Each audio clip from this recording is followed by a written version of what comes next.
Well, hello, everybody. Surprise!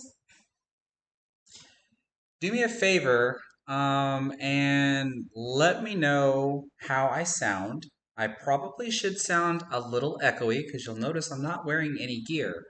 And right now, what should be my microphone is my laptop.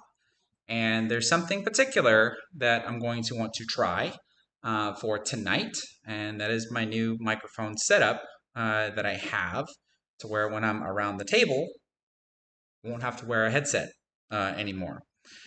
But the other microphone that I'm talking about still is going to make me sound probably a little faint, maybe a little echoey, but the table sound just fine, like in my opinion. And that's the reason why I wanted to do a short stream tonight. I was actually working on my next product review video where I wanted to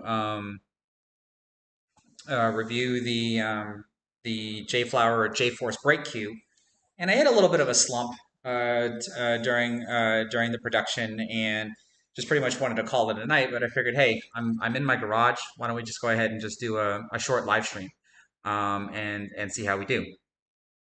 Okay, so I do sound a little echoey with the laptop microphone, and that's to be expected because this is what I'm going to be playing with tonight. Let me show you all this. I'm going to turn this off for a second, and we're going to do this, and then check this out. When I raise the microphone or the camera, you can see that I have this microphone here, but it's currently not on. So let me show you what this microphone sounds like.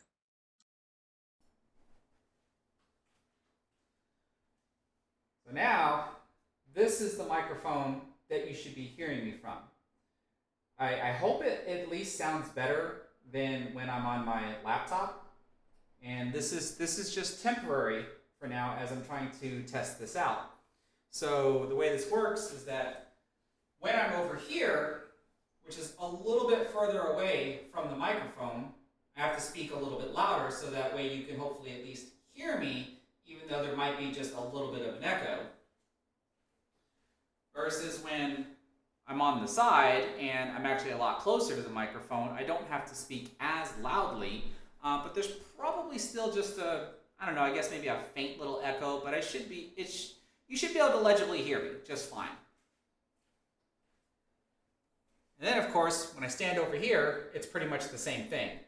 And then when I'm down on a shot, since I'll be further away from the microphone, I have to speak louder just so that I'm hopefully heard. But what does this sound like from over there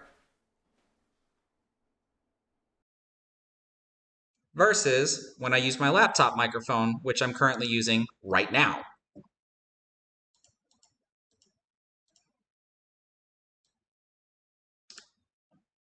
Because that's pretty much what we're going to test out tonight.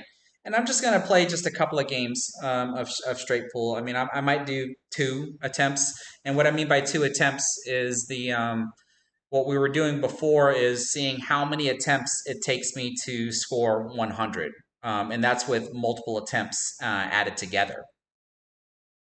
So hopefully this is going to work out just fine. If y'all have seen my latest video, I now have a new record of 54.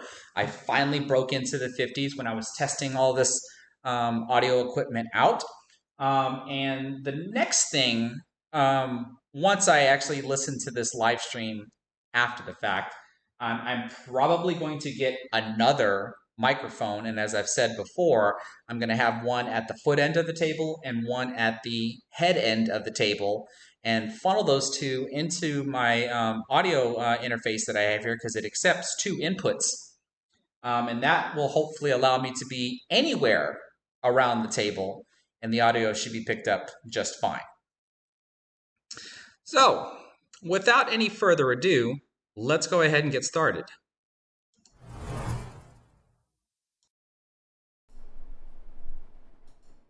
Let's get rid of that scoreboard. So now, what you should be hearing me from is this microphone right here. Now, I'm not going to do a whole lot of talking, but obviously when I call a shot, that's probably when I'm most likely going to say something. But then when you hear everything, like the balls and the table sounds, and don't forget that I put in some foam padding in my ball return. So now when the balls are coming down, you'll hear them fall into the pocket. You might hear them roll towards the center of the table, but once they hit the ball return, you shouldn't really hear anything. It's actually really nice and quiet. So, let's see how some of these attempts go.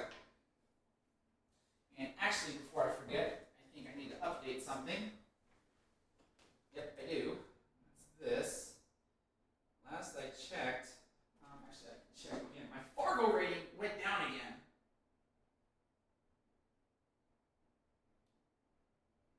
Yeah, I'm now down to a 633. And now I'm back to using the Arcos 2 balls. Because come to find out, the Arcos 2 weren't dirty enough.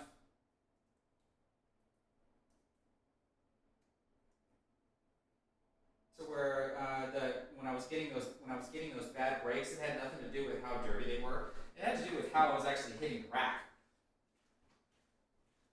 And of course, I was using a my regular rack, so there, Lord knows how many different gaps were actually in the rack. But now, because I haven't cleaned these since the last time I ran into that issue. You can see the ball spread just fine.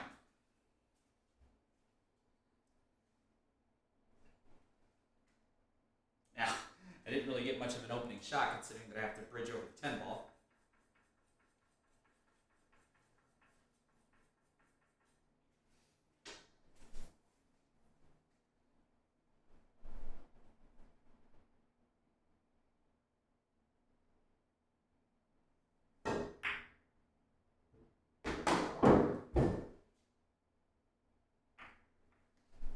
See how quiet that sounds? Especially after the ball falls. It's incredible. Something I should have done maybe a long time ago and just never really once thought about doing it.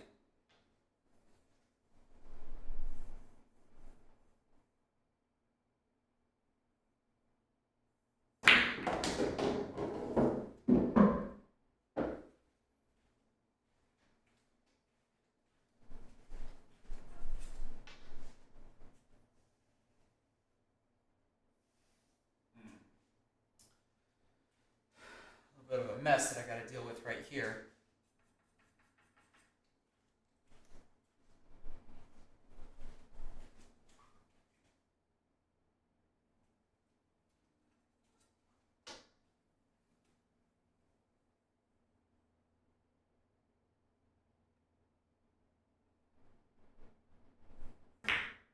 Uh-oh.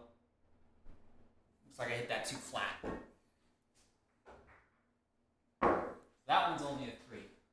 Boy, I've been rusty. I've still been practicing off camera. That's how I was able to at least get that 54. And the practices have been pretty much the same thing, kind of just up and down, up and down. And the thing about that 54, though I'm happy that it finally happened,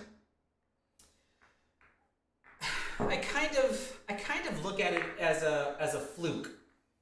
Because I would rather try to consistently be able to score, I don't know, since I scored a 54, if I were to at least consistently score in the, I don't know, I guess in the 30s and 40s, and then all of a sudden I popped off with a 54, then, like, to me that feels great to have that.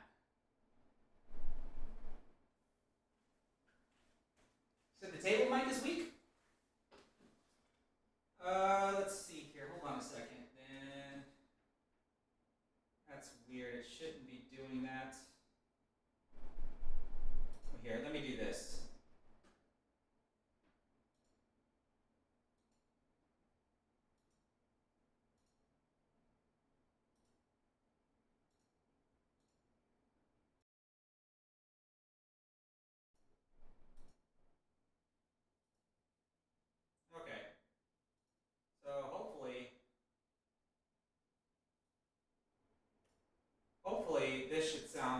this should sound better. Hopefully this should sound better as far as the... I don't know if my voice is going to sound better, but hopefully the table sounds sound better.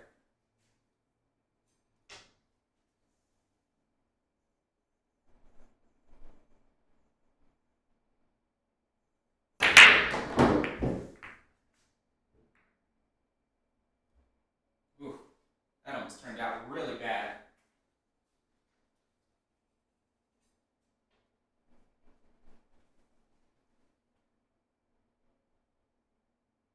Jeez.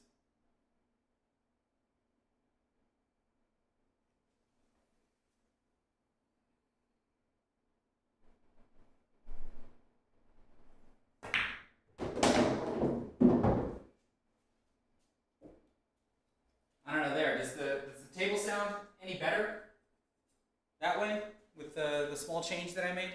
It wasn't a big change, but it was just a small change.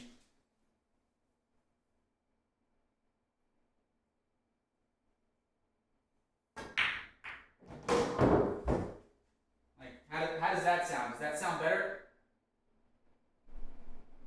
And I got Pool Drill says he's watching on his phone and it sounds loud enough.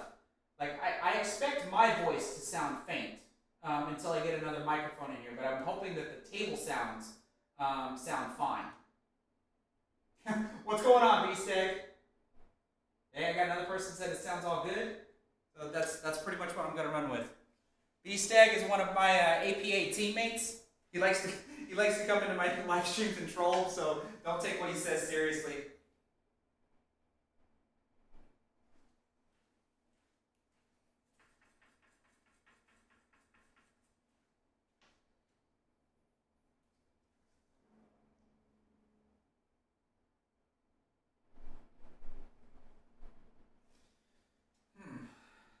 Trying to be very careful with the way that I play now,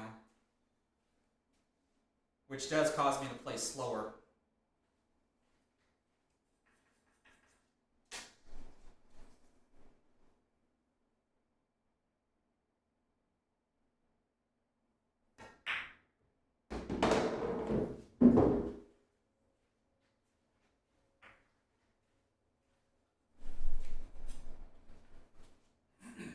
So if we look right now, we can look and see that the 13 ball is probably going to be my break ball. I've got a decent key ball here to go into the side pocket for an automatic setup. I can even use the 14 ball as a key ball, but I'm about to shoot it because it's really the only thing I have.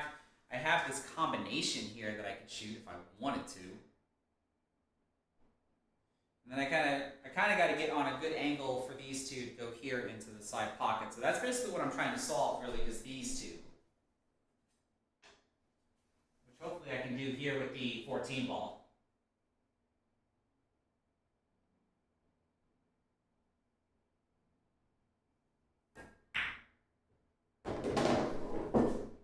But I overhit the ball. even as soft as I hit that. So now I'm going to go ahead and take this combination. I think I need to make sure that I draw back into the window.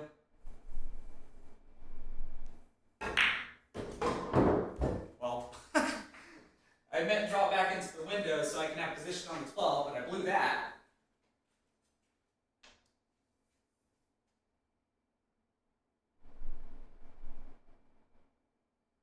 So I don't think I'm gonna try to draw again.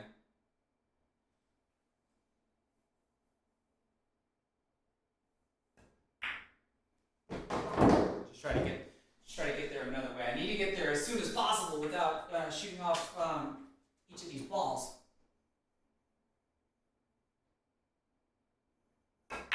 Before I start running out of options.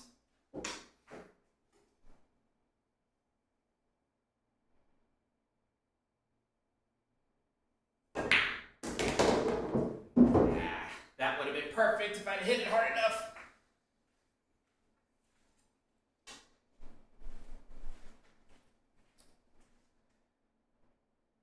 It looks like the 15 at least goes into the side pocket. I don't know if that's going to be ideal though.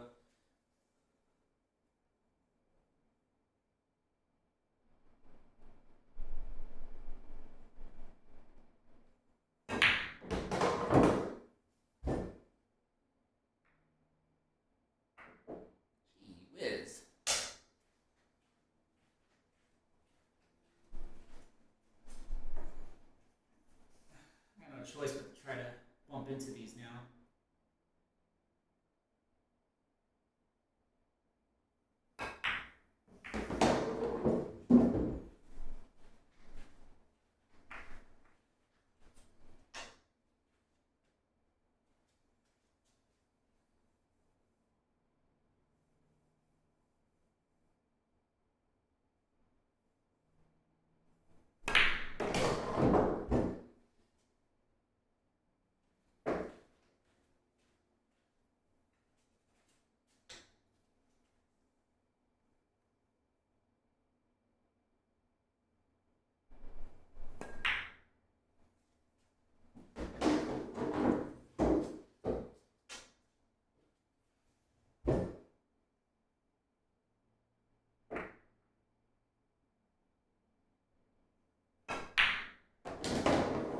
There we go. So before I start though, like how does all that sound now?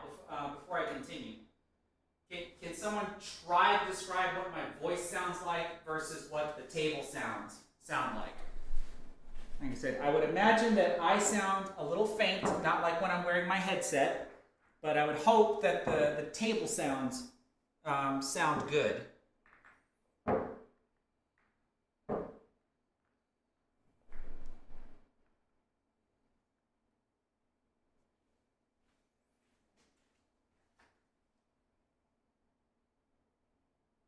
Yeah, voice being shallow, I expect that. And the table sounds are good. Okay, that's what I want to hear. I expect my voice to sound faint, and hopefully I'll be able to fix that once I actually get another microphone and set this up. So it's a work in progress.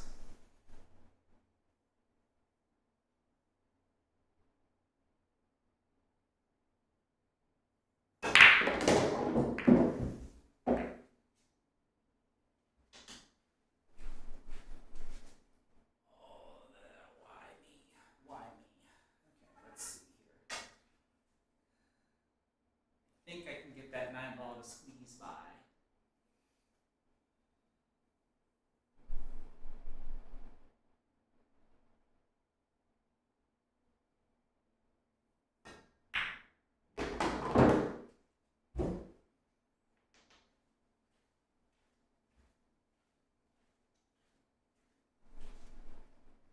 And so, like I said, I would think that my voice sounds pretty good if I'm like right here, because literally I can touch the microphone right here.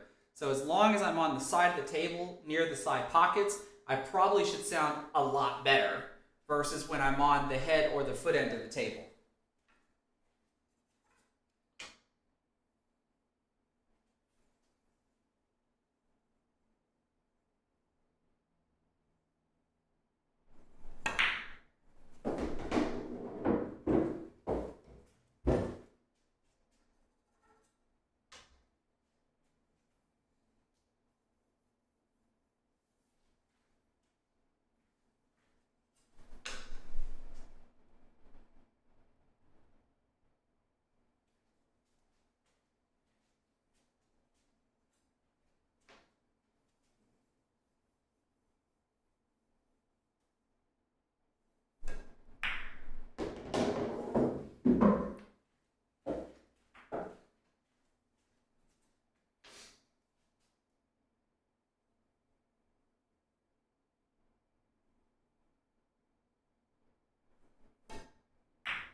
you kidding me?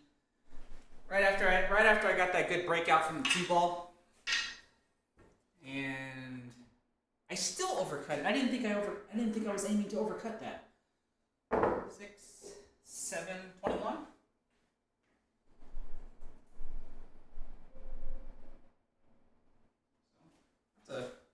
That's a decent start for the night. Second attempt, I get a 21.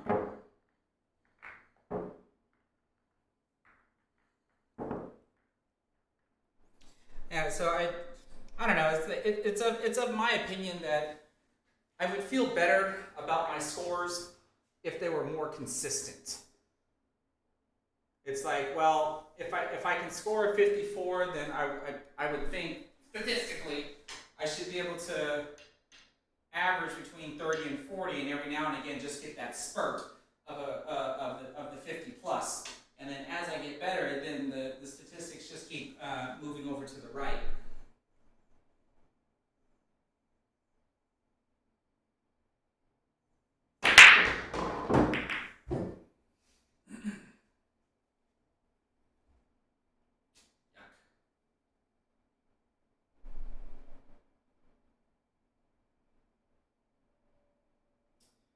Let's see here.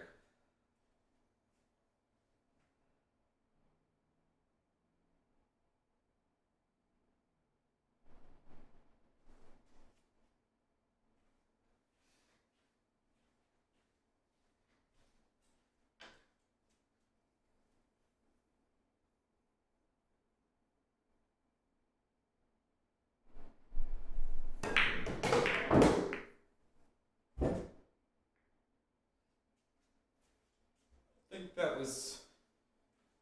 don't think that was very smart of me. I mean, I made this area a little bit easier, but geez. All right, 15 ball corner pocket, this combination.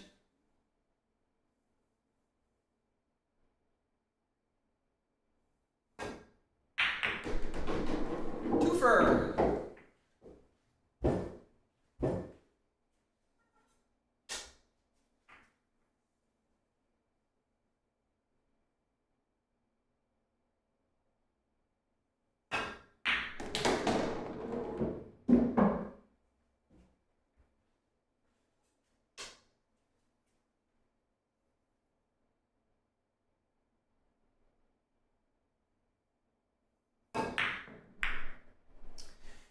I've been doing that more and more lately. Something as simple as breaking out balls that are on the rails like that, but when I have to shoot with inside spin like that, for some reason I just seem to want to bobble the pockets. 5. So, how's everybody been doing? These are messages I'll come back and read again. I know it's been a while since I've done a live stream, and I know I said I was going to try to do at least one live stream a week if I if I could, but I got to tell y'all folks, when I get off of work with what I've been doing lately, I am just super exhausted, and so like even tonight I'm exhausted because I'm supposed to be working on my product review video, so I'm hoping to have it probably done by Monday. At the earliest.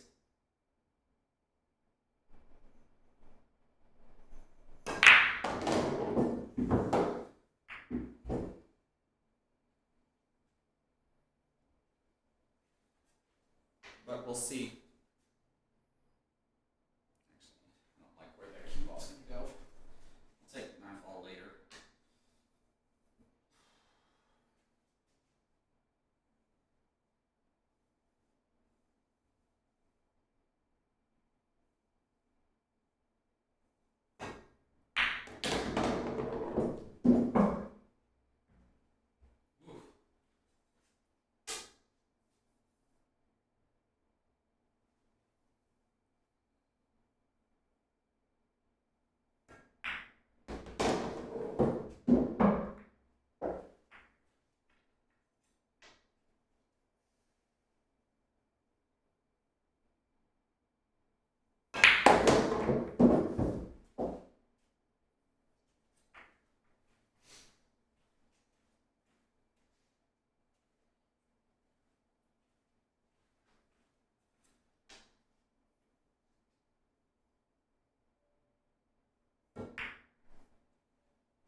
one thing I've been trying to do a whole lot lately is just not hit my cue ball. Like, just try to be as finesse and as gentle as I can be. Even when I think I have to hit the crap out of it to make something happen, I try not to.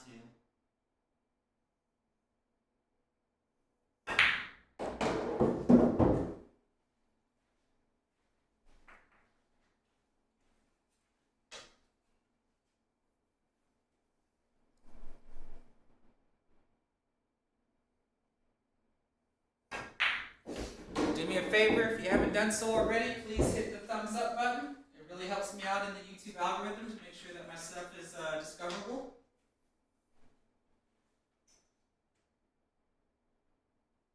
I really appreciate it.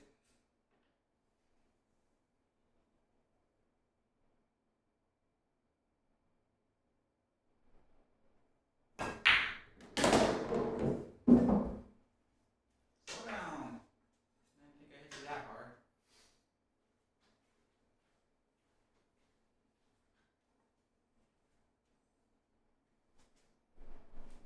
Getting over there. I have to get position on the 14. That's a small window.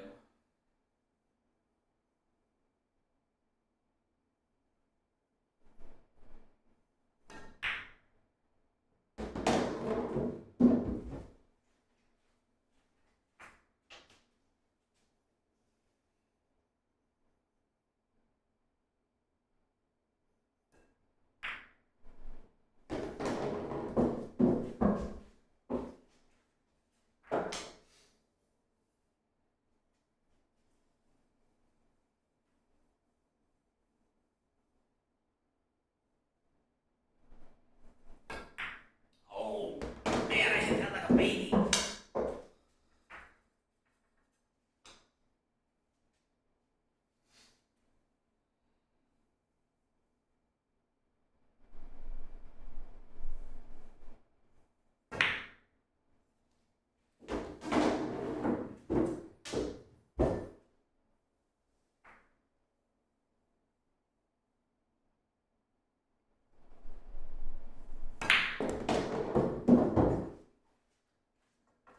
That's pretty good.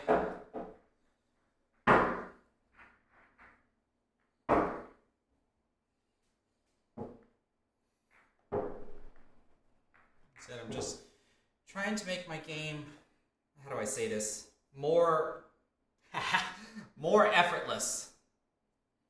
I don't want to be so try hard, and try to be just a little bit more natural, I guess, and well, not forceful. I think that's the word I'm looking for. Not forceful.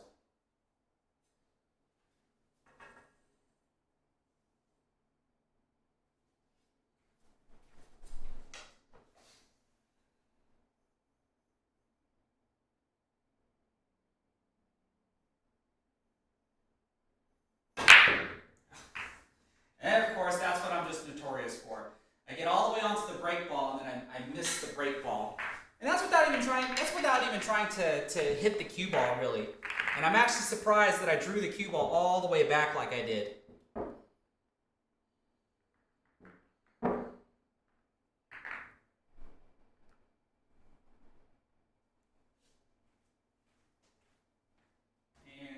yeah, I actually undercut that ball. I did not think I was. I did not think I was undercutting that ball. I for sure did not think I was undercutting that ball, but clearly I was, which is something I've talked to everybody about before, that when you're aiming, and then right when you pull the trigger, you think what you did is right, or it looks like what you're doing is right, only to find out that it's wrong.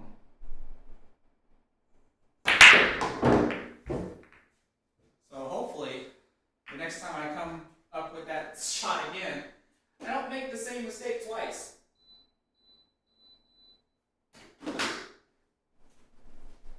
But we'll see.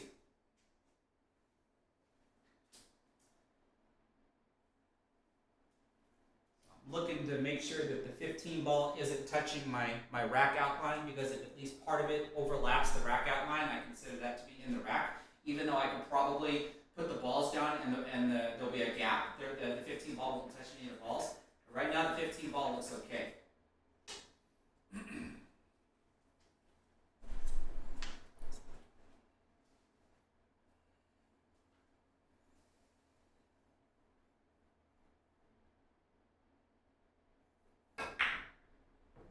Oh, jeez. Wow. Did not expect that after all that talking. So if I remember correctly, and of course this one doesn't help. If I remember correctly, it took me 9 attempts. I think that was the best. Maybe somebody can remind me in the chat. I think it took my best to get to 100 took 9 attempts, and that was on the first attempt. The last time I did this format, and then after that, I think I got like 10 or 11, and then I got like 12 or 13 on the final attempt. I was getting worse rather than getting better. I seem to remember that my very first attempt was the best attempt, or it took me the least amount of attempts to get to 100.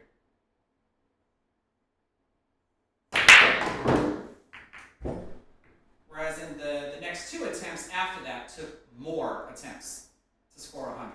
That's what I seem to remember on my last stream. And hopefully somebody has a better memory than I do.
often that I can actually see a decent ending pattern like that where, what was that? That was like my last 5 shots. The cue ball barely even moved.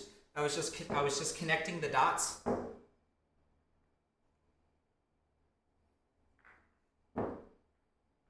That's something I've been constantly working on is my pattern selection, especially when I'm supposed to be in what's referred to as the end pattern mode.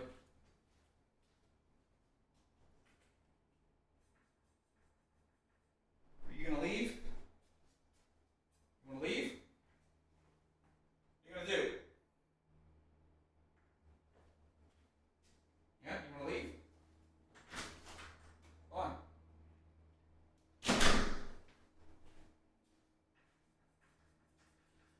Alright. Can we not blow this one?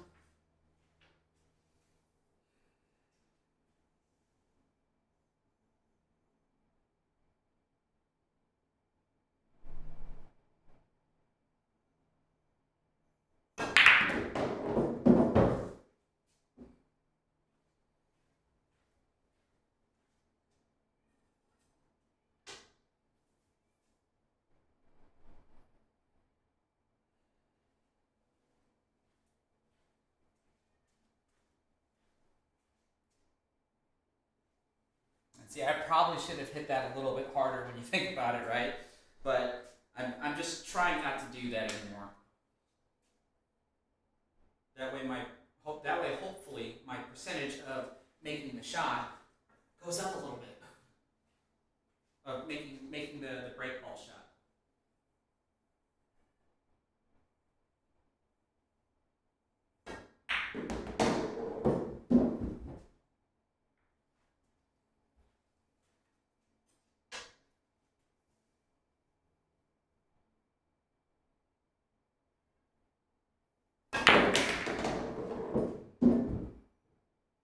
So I hit that a little bit harder, and for a reason. So looks like it worked out. If I had to start choosing now, I think it's going to be the 5 ball or maybe even the 1 ball. You could do a behind the rack break. The 5 ball is a little low, but it does work. And I'm not all too familiar with doing behind the rack breaks, but I mean it's something that I can certainly try.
did not just do. I just not just do that.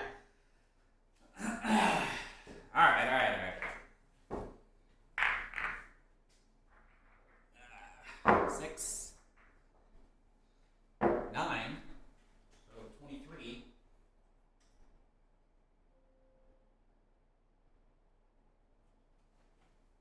So that helps. That helps the average. That would be the other thing too. Is I want to see my average steadily climb and not really plateau like it did when I got that 48.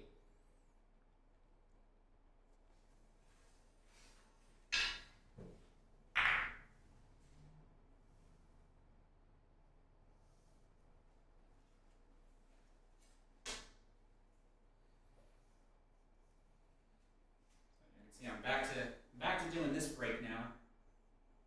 I've figured out how to get it to work now.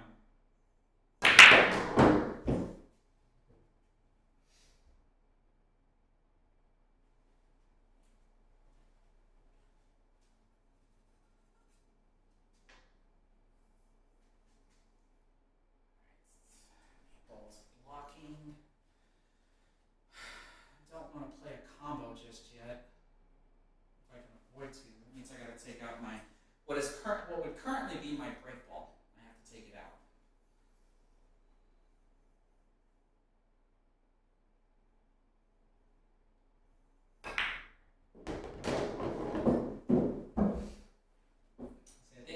In this case here, I think the 6 ball is a little too low because it's pretty much in line with the 5th row. So I don't think I can use it as a break ball.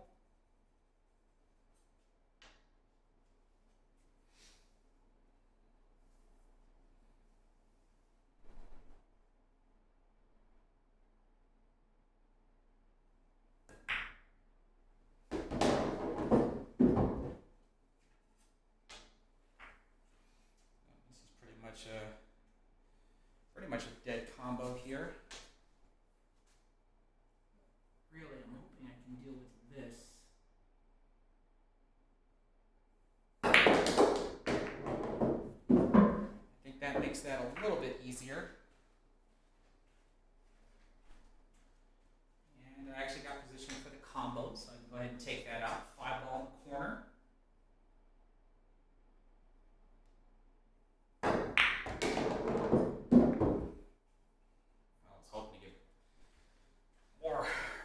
Here, that didn't work. Okay, so if I can successfully make this 10 ball, maybe I can push the 11 ball into a break ball position.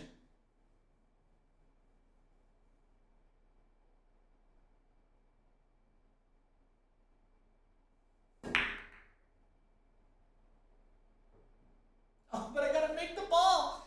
And yeah, like the 11 ball would have been a decent break ball. So it's a little bit higher than the 5th row, so that probably would have worked. Just slightly overcut the 10 ball. That one's only a 5.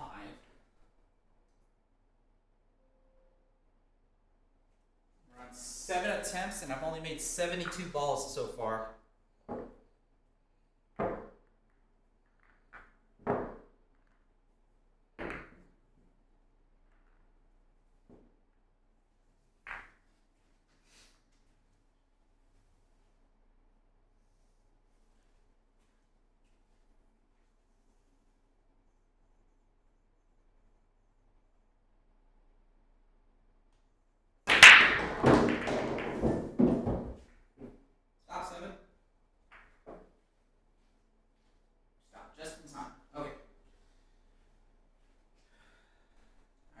There should be no reason for me to at least clear this table.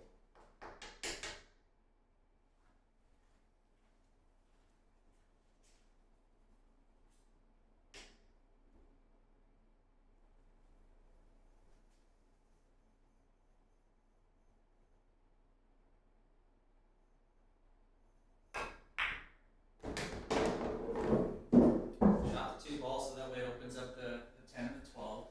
I gotta eventually get position on the 9 and the 15 now. So once I move one of them, then I'm fine. Then I'll come up here and deal with this.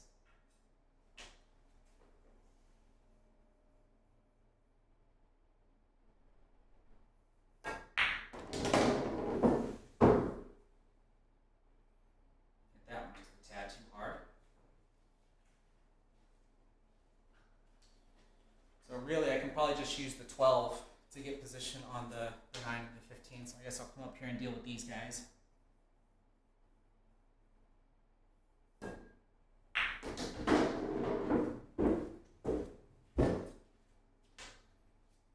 I'll play this to set up for the 4.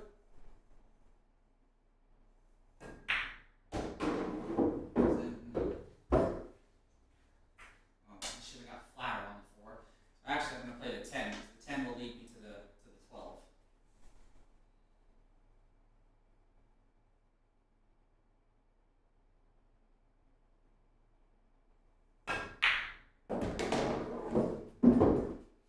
Okay, now the 12 leads me to the 9 and the 15. Which one do I want to shoot? Probably the 9, because then that'll allow me to friendly bump the 6.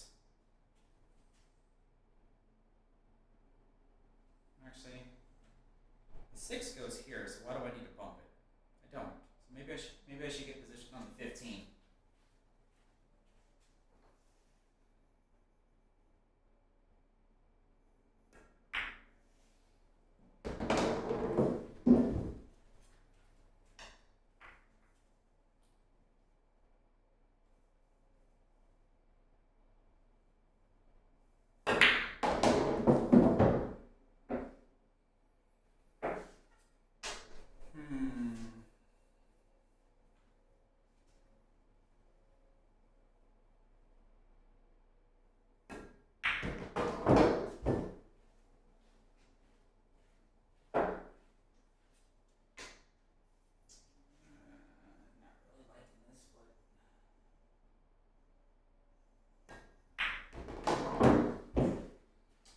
Try to make it work.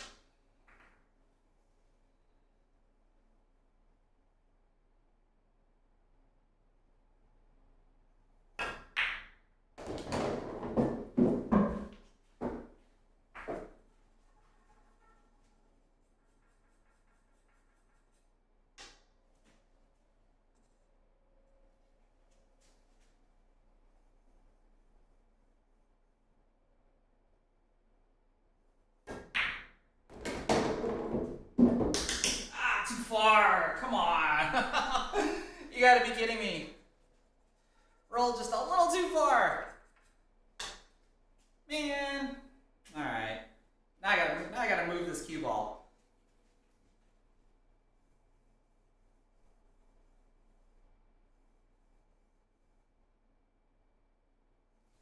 Jeez, how do I want to move this cue ball?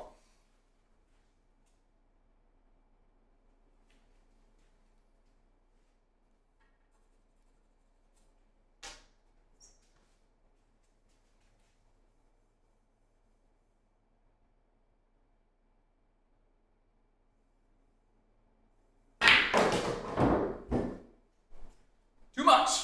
But we're gonna make it work. That's a hard one to judge with the bottom spin and how hard you're supposed to hit it.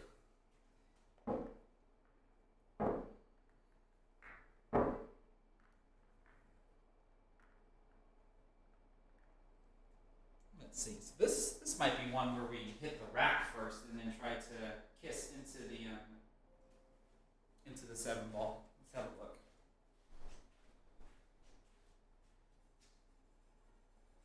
Yeah, I don't know if I want to try to cut it or no. If I hit the 6 first, I'm gonna hit underneath the 7. So I think I do have to try to cut this one.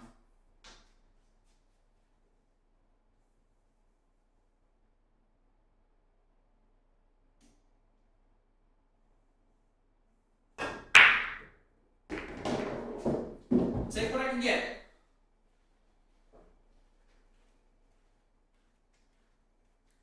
All right, just take what we can get.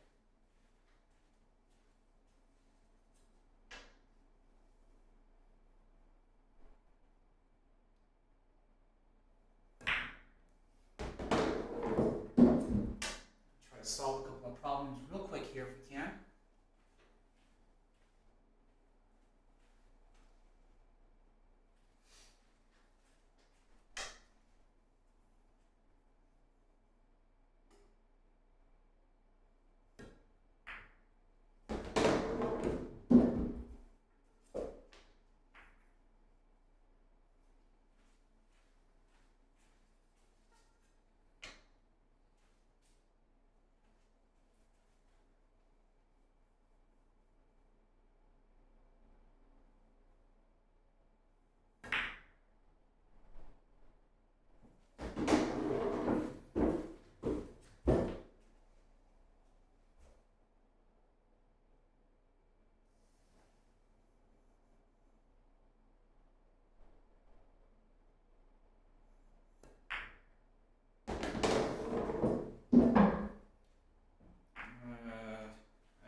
Debates.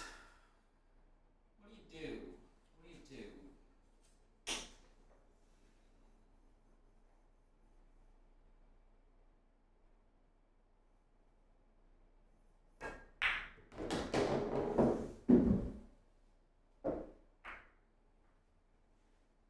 That goes a little too far.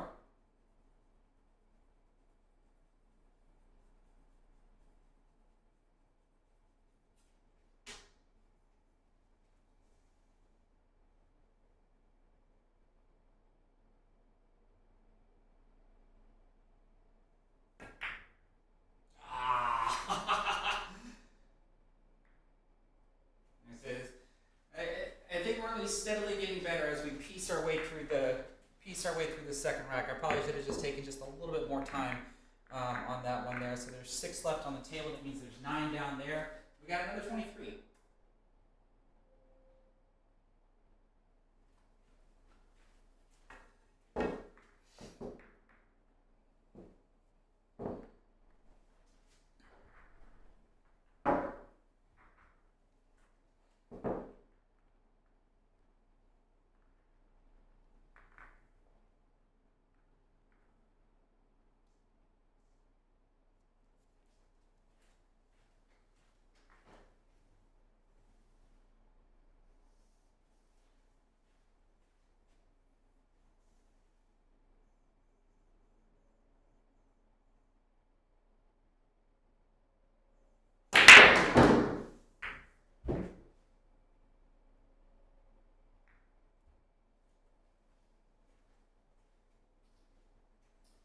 Sheesh.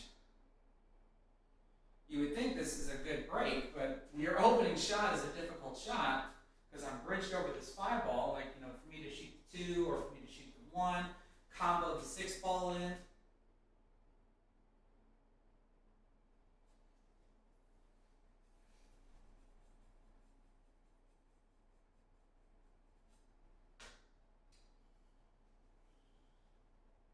the ball goes, and that doesn't require me to bridge over anything. So maybe that's the better shot.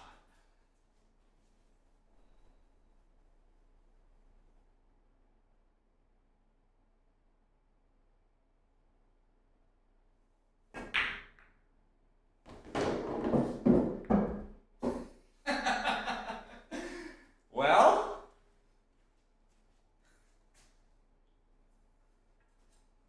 all right.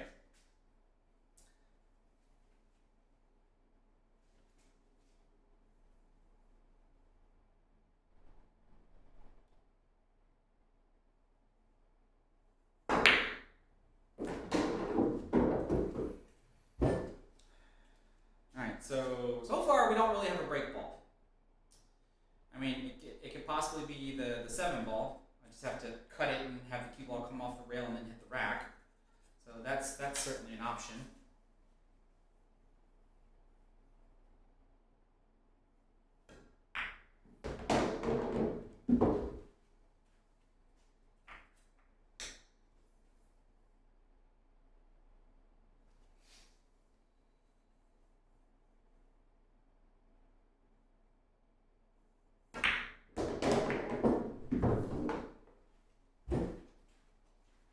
Wasn't supposed to touch that 7 ball.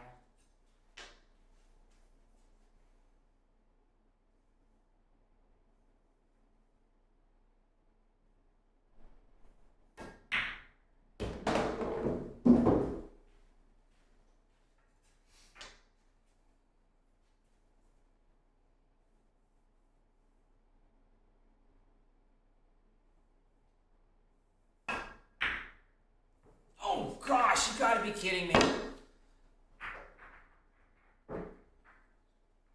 6.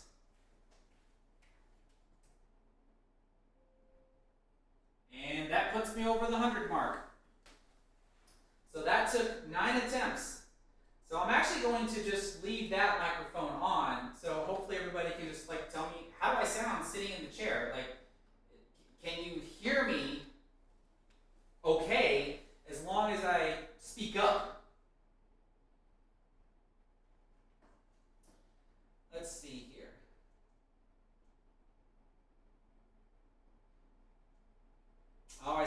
shortstop on pool. How's it going, Bob?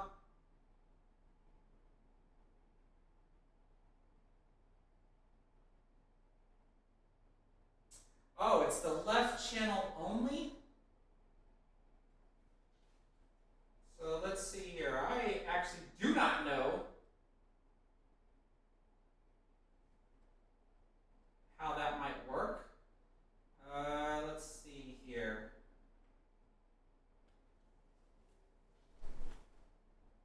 Not entirely sure.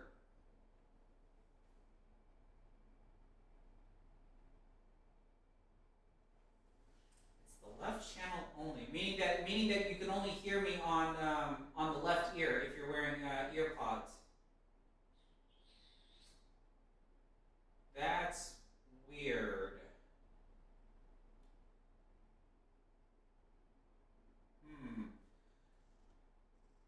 I would hope that's not because I have to plug in another device. Because the device I am plugged, that probably, so what I've got here, let's see if I can bring this on camera. We're going to go ahead and switch to, no, I shouldn't have to switch to anything. So let's see if I can pull this around so y'all can see it. Let's see here. What the heck am I doing? There we go. So this is the device that I've got here. I don't know if I can show you the face. And so here's one microphone, and there's an input for another microphone, but I'm not an audio expert, so this is me learning all this stuff, so I would hope that this just allows me to plug in another microphone, but I would hope this doesn't mean that this is the second channel.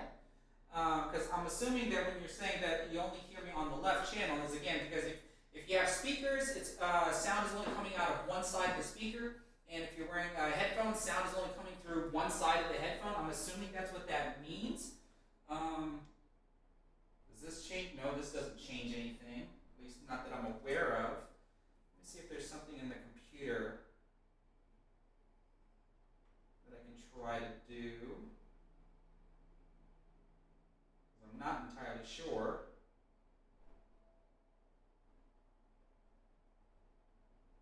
Analog 1 and 2. Format is 2 channels, so I would, let me see here. Yeah, so I think it's at the highest that it's supposed to be. I guess I never did test it, because every time I listen to this, I would just listen to it on my laptop here. I guess I should have plugged in some earphones or something to see if it was actually only coming through one. But Bang Time, you said you can hear it in both ears, so I don't know. I guess I'm not sure. Again, this is just something new. I'm trying to improve some of the stuff here. So we'll just have to wait and see. This is going to be a work in progress. It's obviously not the same when I'm wearing my headset, because I can clearly just switch back to my headset. The grand scheme. Actually, here, let me do this so y'all can see what I'm working with. Let me take this guy. So there's the audio interface, and every time you see that light come up, that tells me that the microphone's picking it up. So watch the cable. I'm gonna follow the cable.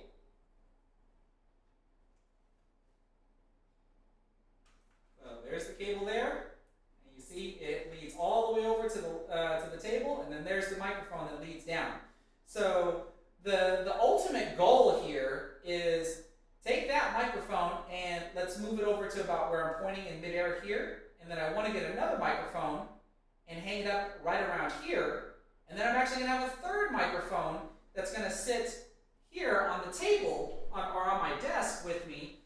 So when I get to the point where I have 3 microphones, I have to get a bigger soundboard, basically, something that's going to accept 3 inputs. And so that way, no matter where I'm at, if I'm at the table, if I'm sitting here, like, everything should hopefully sound decent. Again, I can't imagine that it's going to be better than when I'm wearing that headset microphone, but it should be of decent quality that everybody can hear me okay. At least that's what I would hope. Let's see here. I'm still wondering though about the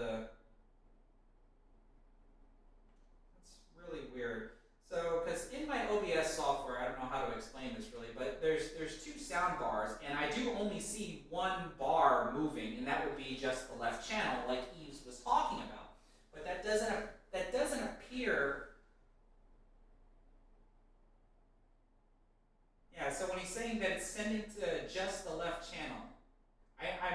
I'm not going to be sure how to fix that. Then I'm just going to have to Google it and see what else I can probably try to figure out from there. Because I'm just not going to be too sure. Let's see here.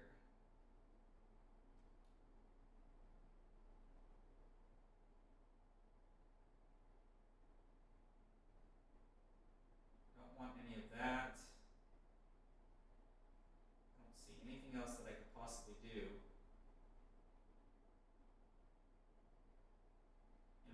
In regards to the audio, I don't see anything else that I could possibly do. So okay, I mean, like I said, a work in progress, but I'll get it figured out. I'll get it figured out. So let's switch back to this. Okay, how's everybody doing?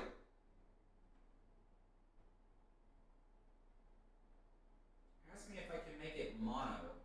Let's see here.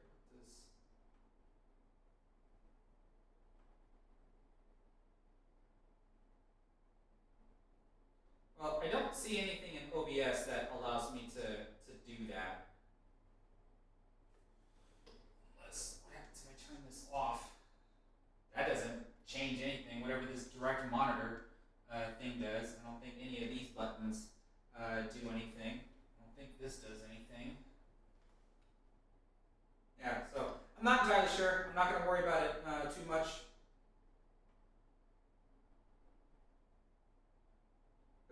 I don't know if it's hardware or if it's software. That's something I'm certainly just going to have to try to. I'm just going to have to try to figure out. Oh my goodness. Okay, so like I said, it took me 9 attempts this time to get 100. I actually scored 101. I mean, but look at that.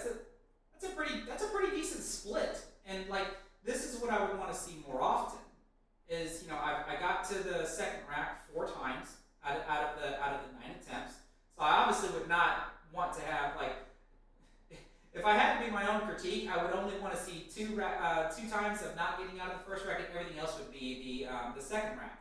And then so that means eventually that I would push my way to the third rack to where now I'm just getting out of the first rack more and more often and landing more into the second rack, every now and again peeking into the third and fourth rack, and then just keep trying to just like push it more and more over to the right to where when I do land that 50, I want to land that 50 because I'm constantly landing in between 30s and 40s, and then every now and again that 50 creeps in, and the next thing you know I'm landing between 40s and 50s consistently, and then a 60 creeps in, and, you know, etc. etc.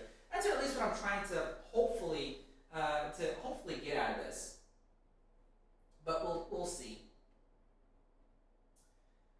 Greg Downey, you're saying should plan a subscriber weekend tourney? Are you asking me? Should I plan some sort of subscriber weekend tourney? When I get I still haven't even bought my subscription to Restream, because you notice like I'm still using the same layout, right? And I'm still only streaming to YouTube. I mentioned before about how I was going to purchase a subscription to Restream. I currently only have my free account, so that way I can stream to both YouTube and Facebook at the same time. I haven't even done that because that's how busy I've been. And since Restream is a little bit different, I would create basically a whole new layout for scores and stuff. And when I have a Restream subscription account, then I can have guests. I can still have guests if I were to go through our community Discord server, but I can have guests come in directly on the Restream. And so doing some sort of online tournament certainly is feasible. I mean, that's something I can certainly do. Let's see here. Kevin B, your high run is a 38. That's freaking awesome. You stopped because of a seemingly great breakout that direct scratched in the corner. That sucks. It's bad enough that, like, I usually can struggle to like, I'll get the greatest angle in the world for the next rack, but I miss the break ball. and of course everything just stops after that, you know. But that's what makes the game fun, as we sit there and try to learn all this stuff.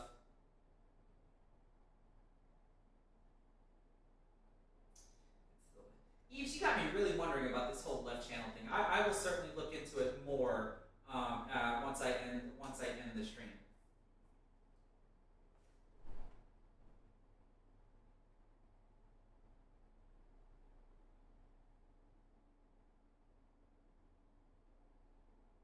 And shortstop on pool, you say you want to see a good run from me today. I'm gonna try. So I think on this next one though, I think I'm just gonna go ahead and do a burst of attempts. I'm not gonna worry about trying to score another 100. It's just when I get tired, that's when I'm gonna go ahead and quit.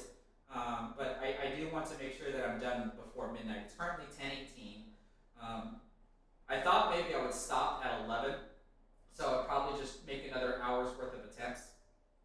But if I go all the way to midnight, then that's probably when I'm gonna stop. Normally I try to do 3 long session attempts, but I don't think I'm gonna do that for tonight. I'll just have just these 2. Lonnie Rushing, you're asking me, do I plan on attending training with Tony Robles at Skinny Bob's on May 22nd? I am more than likely going to be driving him. So the answer is going to be yes. He'll be coming to stay with me, so that way he doesn't have to, or we still have to work out the details, but the idea is going to be that he's going to come and stay with me, so that way he doesn't have to pay hotel fees, and then I'll be driving him to Skinny Bob's, and I think there's another location in Round Rock or Austin, Texas, called Betsy, where he's going to have another lesson, and hopefully I'll have a live stream with him here, and we'll just have to figure things out from there. I'm not entirely sure, but he is Tony Robles is coming to Texas. I think it's right before the Texas BCA state event, because the BCA state event I think starts like right after May, whatever you said May 22nd, whatever the Monday is after that. Yeah, May 22nd. So May 23rd through the 27th is, or actually through the 29th. Is the Texas BCA state event. I do plan on playing in that again this year. If any of y'all that will follow me long enough, y'all remember that I participated last year and I got 3rd place in the 10-ball event. And then my team, I think we got like 9th through 12th or something like that. I don't remember exactly what we got on the 8-ball teams event. And I played in the 8-ball event. I just didn't cash in the 8-ball event. But this year, I'm hoping to play in every event, and that's going to be 8-ball singles, 10-ball singles, Scotch doubles, and teams. And so that actually puts me in contention for what's called, if they're doing it again this year, what's called the all-around award, and all based on how you perform in all 4 categories. And if you perform the best, you'll win the all-around trophy. So that's what at least I'm hoping to try to accomplish for this year. But I did fairly well in 10-ball last year. Could have done better in 8-ball, but I would hope that I've gotten better. I mean, even if I'm playing straight pool constantly, I'm at least on my table. I'm at least shooting balls. I'm at least playing positions, doing transitions, et cetera, et cetera.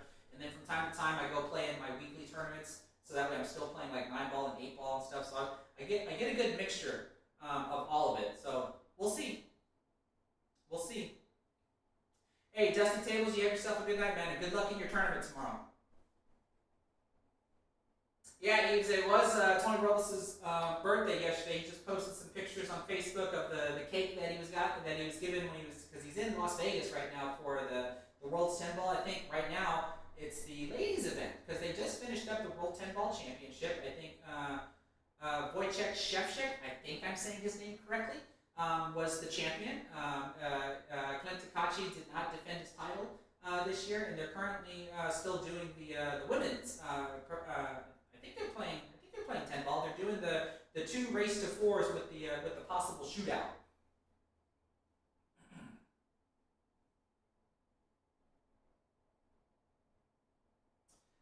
Kevin B, do I ever get sick of the safety battles in actual straight pull matches? The answer would be no.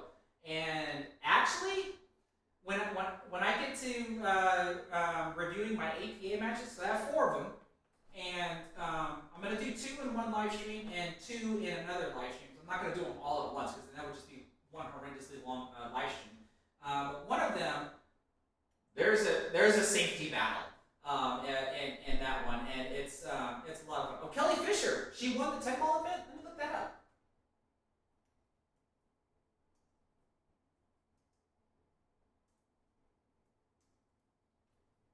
So you're saying it's already over?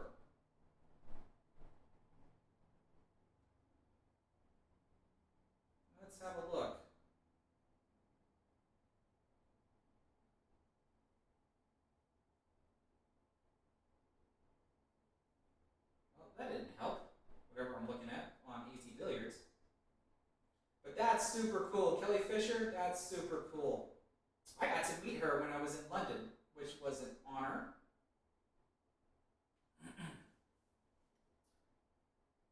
Ooh, 4-0, and then went hill to hill. Ooh, that's a nail biter. Can you imagine losing the championship on a shootout? Especially with something like that. Can you imagine Kelly Fisher winning 4-0 and then losing 3-4 and then losing to the shootout? That would be brutal. That would be brutal.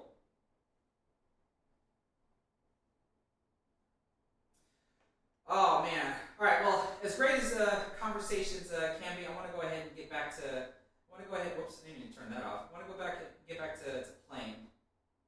So let's see what we can do here with this burst of attempts that I'm going to do.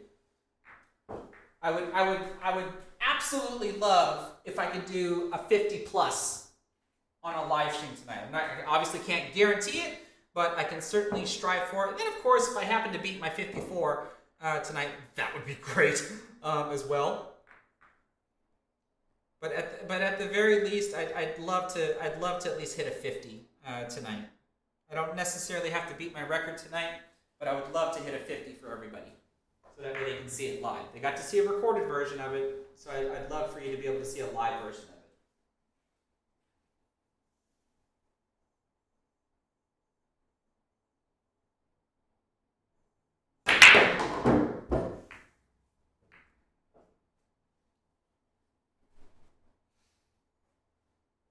And lots of congestion that I got to work through there. This should be a lot of fun.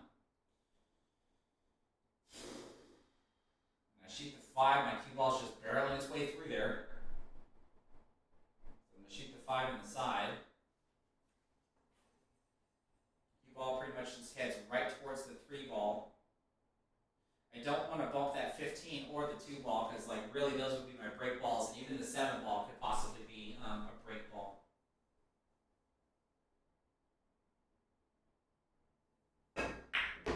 There's the 3 ball that I ran into, like I said. How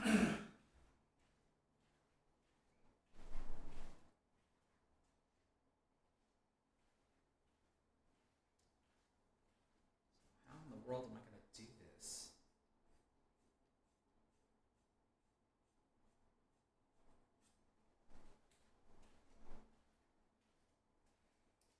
Get the 6 out of the way, that way the 11 can go.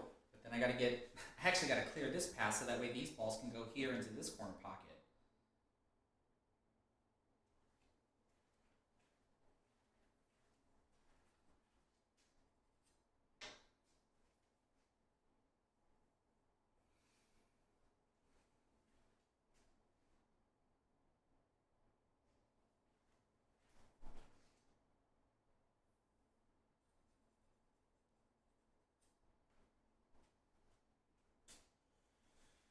I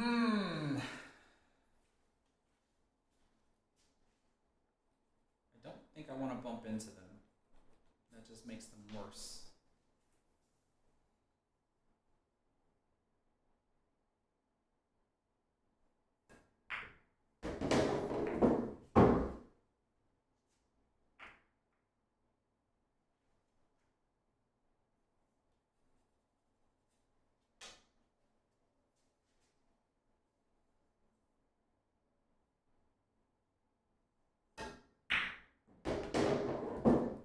Slow down, jeez. Did I just freeze myself on that ball?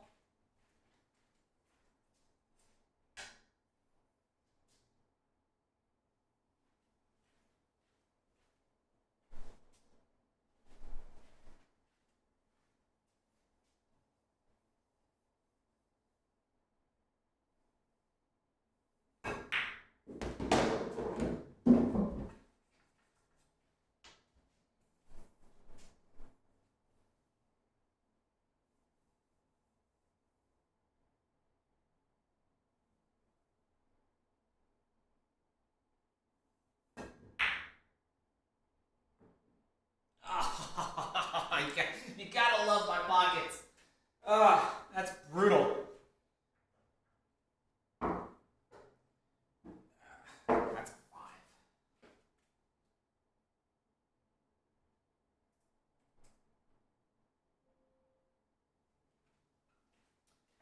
let's try a more classic break style. I do want to change things up. I don't want to keep just doing the same thing over and over and over.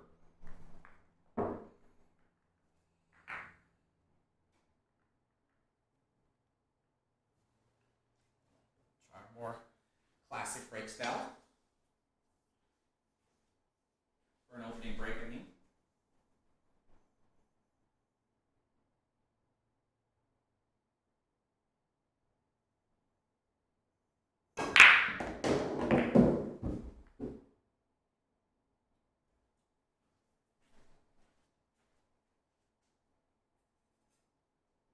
Okay, no real break ball. Gotta try to develop one.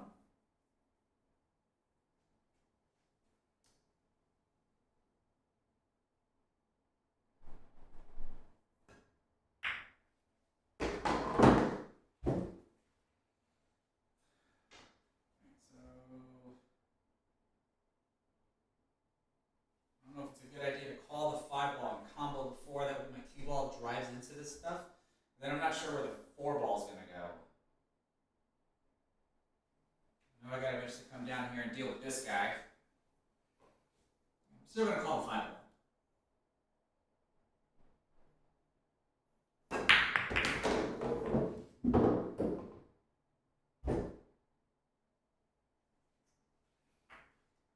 Okay, this is kind of a break ball. This is kind of a break ball.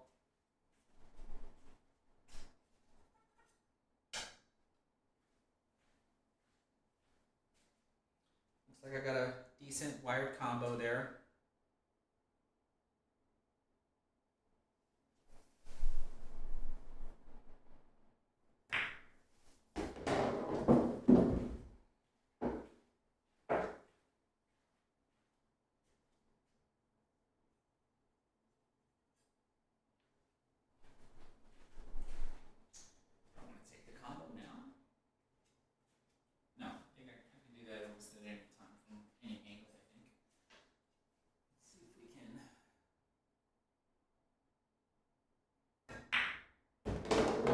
Underneath the 7. So that way, hopefully, my cue ball is going to run into the 12.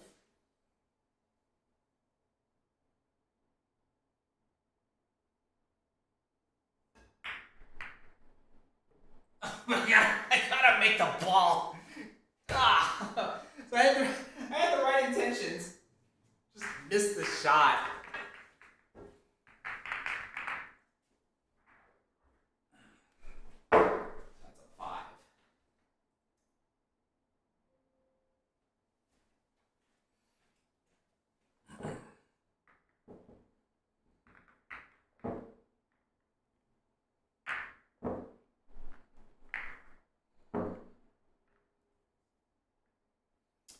And here's a fun break.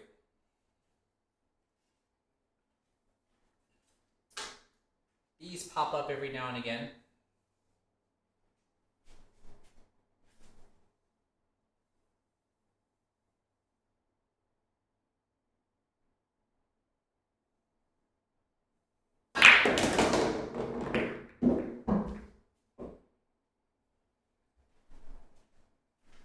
That actually worked out pretty good.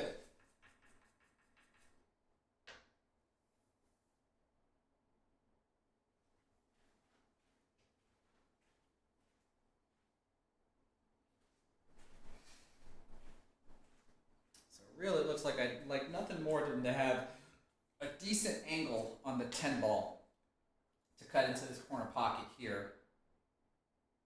Because then that way I can drive into the middle of the clutter. But I don't have the approach angle just yet.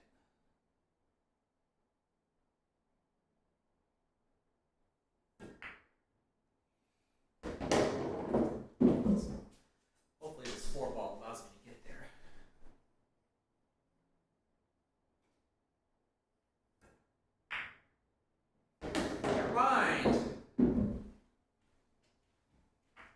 That's not going to cut it.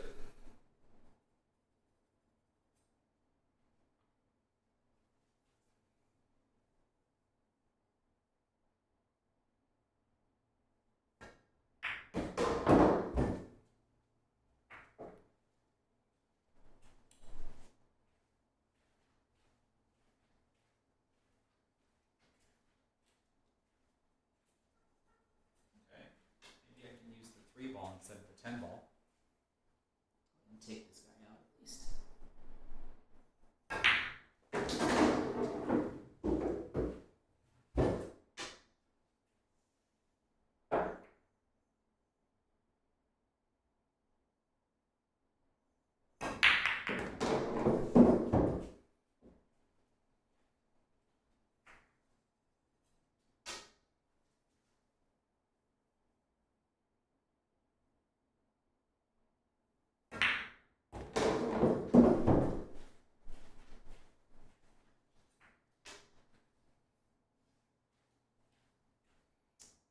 10 is blocked by the 9, but not the 8. Get the 9 out of the way at some point.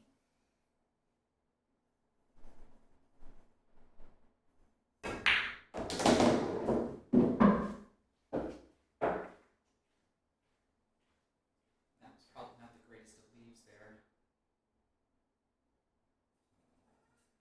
I kind of feel like I want to take the 15 now.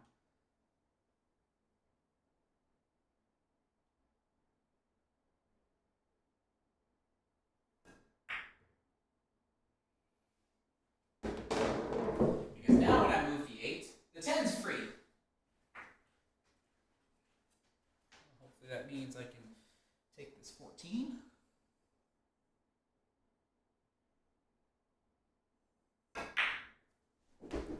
Take the 12 to lead to the 8. The 8 leads to the 10. The 10 leads to the 9. And I use the 9 to get positioned on the 6. At least that's the intention.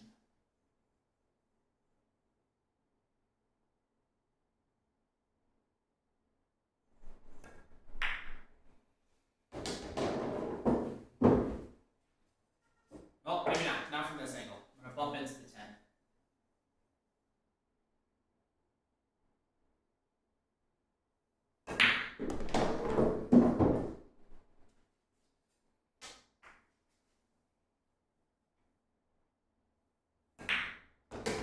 Why'd you dribble forward? Seriously? You're supposed to just stop.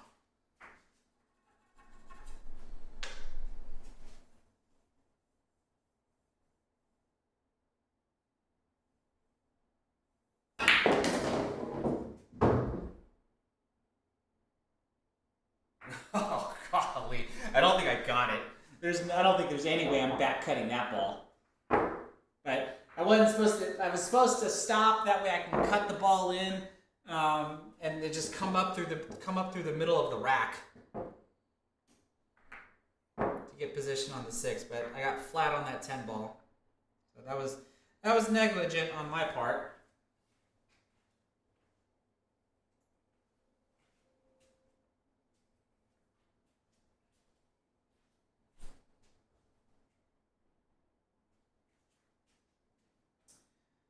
I think I'm going to try to play the 6 off the 13. That's probably the best thing I can try to do.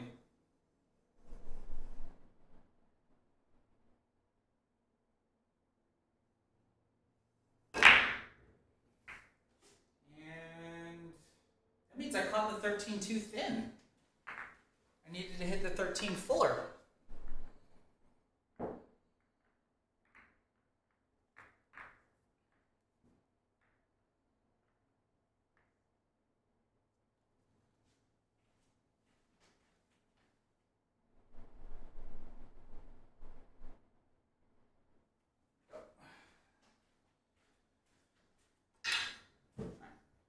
Let's try this one again.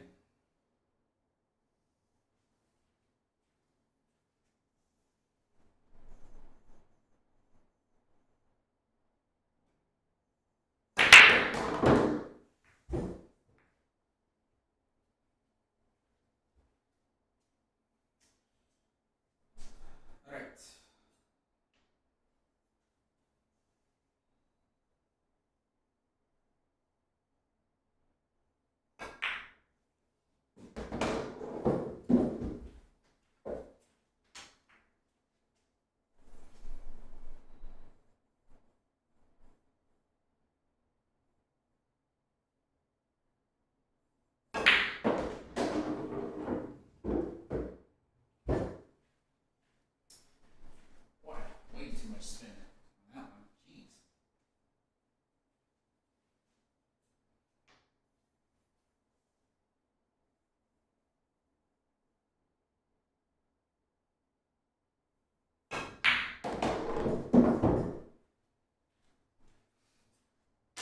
plenty of break balls to choose from. That was one of them.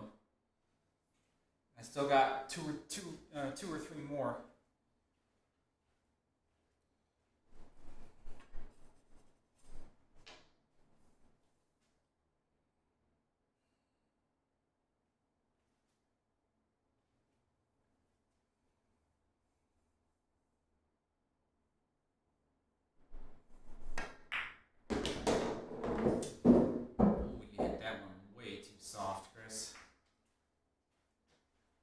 Trying to play a little bit more finesse, but come on.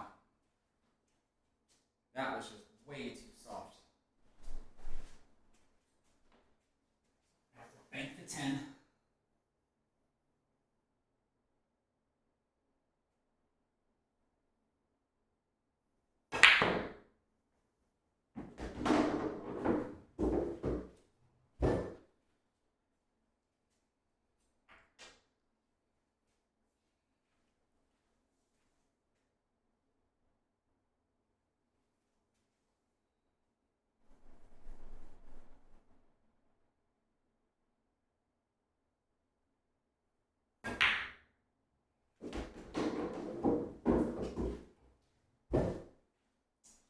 That was in hopes to get position on the 8 ball, and I didn't get it.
Didn't want to flirt with that side pocket. I was actually aiming for right around here.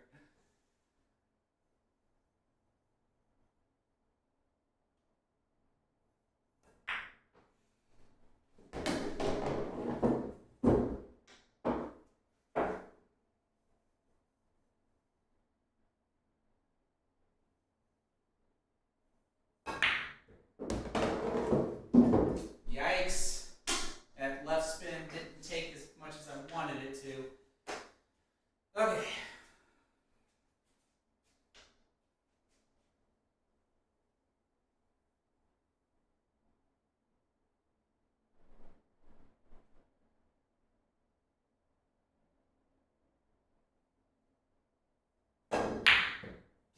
Missed that so badly. Where's the cue ball going though? Can I get it? Doesn't matter since I missed. That's a 13.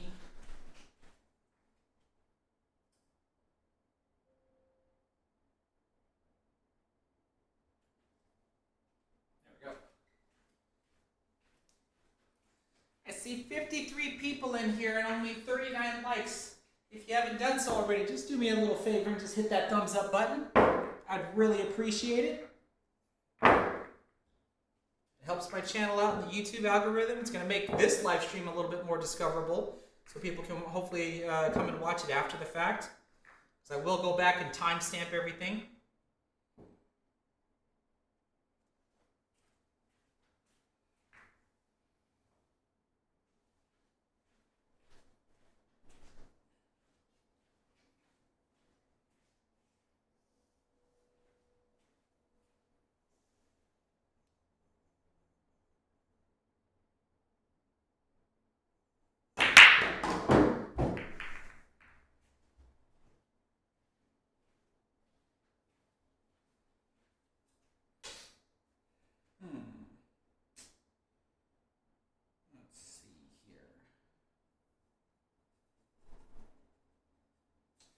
actually really like that 10 ball with the 7 ball being the key ball. I can get flat on the 7 to go here, get the automatic angle to cut the 10 ball in. I kind of like that. Let's see if I can try to piece apart the rest of the rack though.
Okay, 15 ball's a little bit closer to the rack, so it's a better break ball.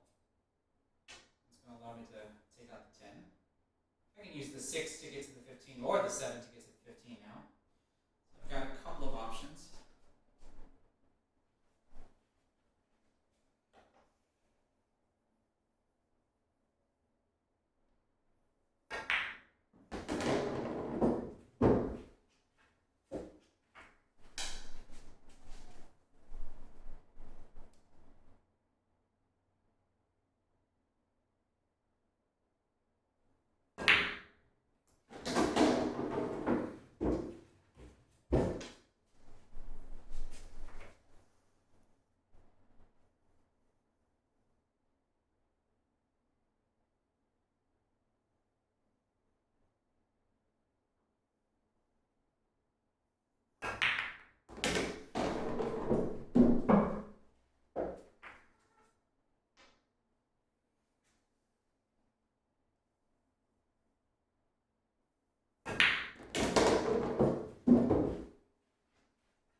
There is no excuse for that.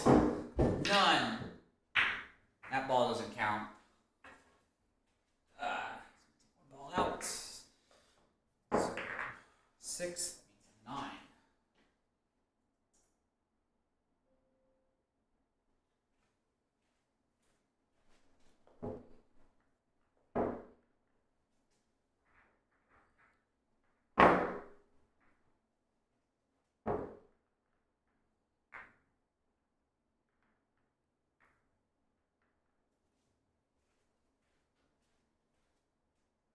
Nice little chalk mark on my cue ball here.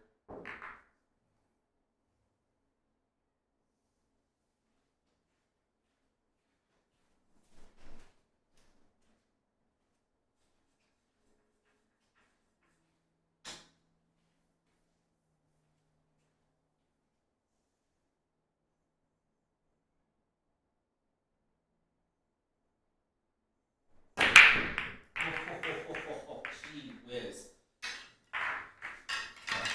Not going to bother logging a 0. Want to at least get into the rack.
Okay, I was not expecting that. One comes out. And that's a 4. So this is what I'm talking about. Right? To where like when I see these scores that I'm doing right now, this is what makes my 54, in my opinion, just less valuable. Like again, I'm still happy that I got it. But it's like I shouldn't just have like a ton. I shouldn't say shouldn't. I would not want to have a bunch of low scores and then just magically come out with like a miraculous run. That's at least what I'm judging myself against.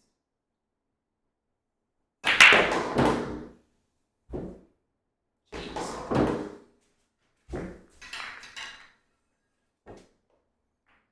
Let's go back to a classic break.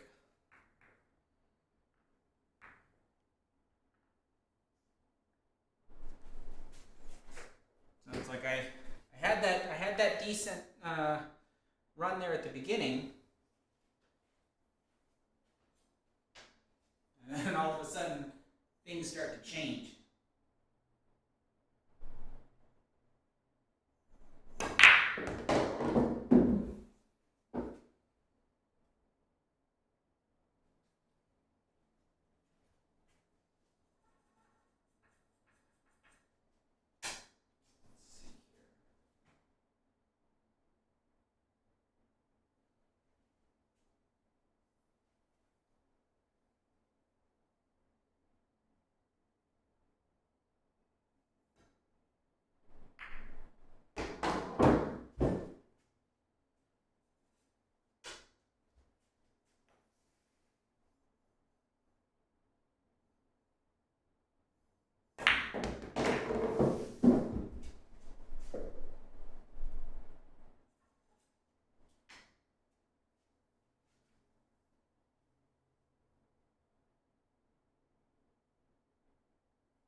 was hoping to stay on the other side. I hit it too hard.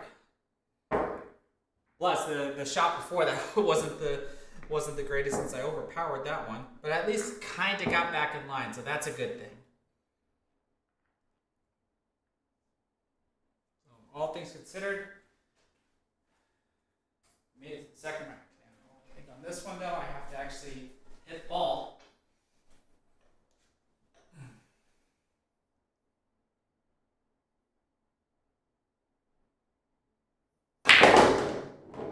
Yeah. No reward.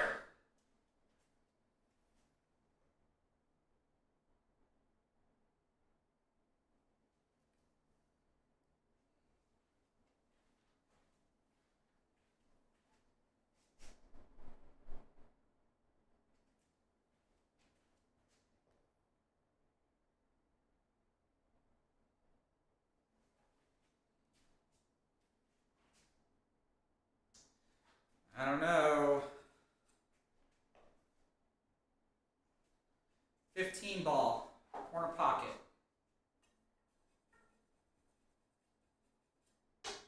Don't know if this is going to work. We're about to find out, though. Nowhere near enough momentum, and then the 3 ball blocks it.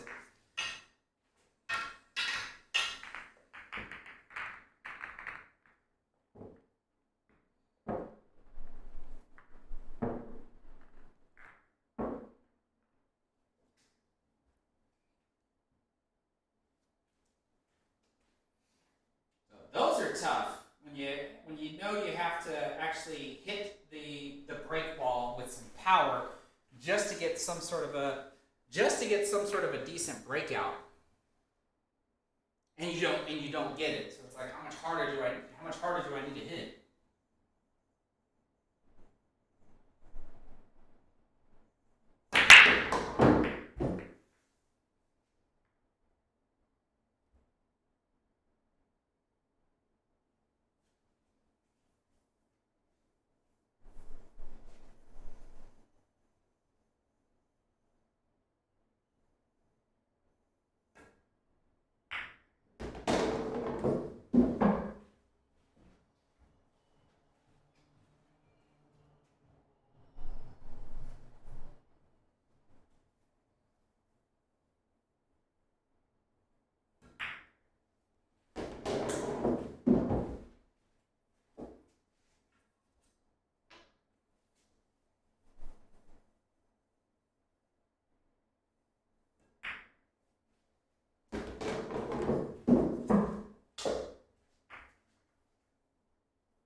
It's kind of hoping to bump that.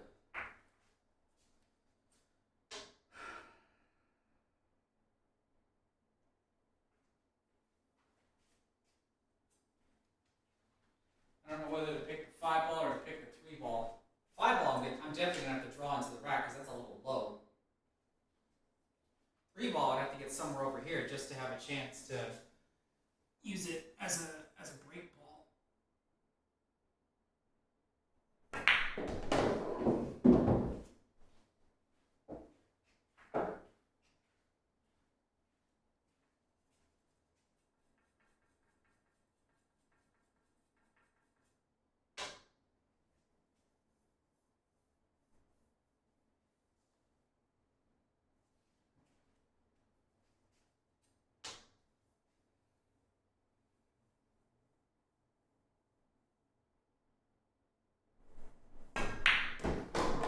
It's gonna have to be the 5 ball with this route that I'm thinking.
I swear, I must always choose the wrong time to do that. Because then I normally don't end up with a shot.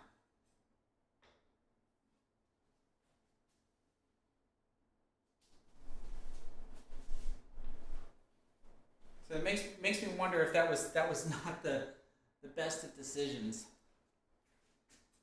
Play the 9 ball in the side pocket.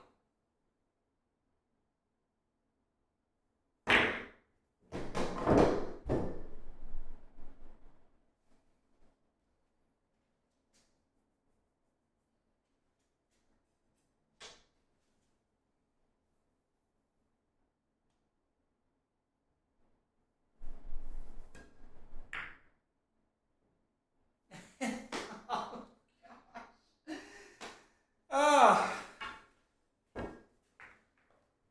that hurts. Is that plus 4? 18.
Really trying to get position on the 10.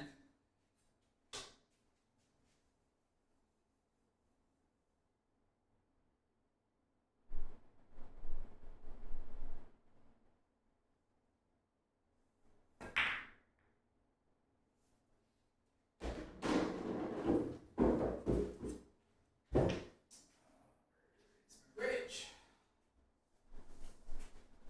Or never mind.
Nope.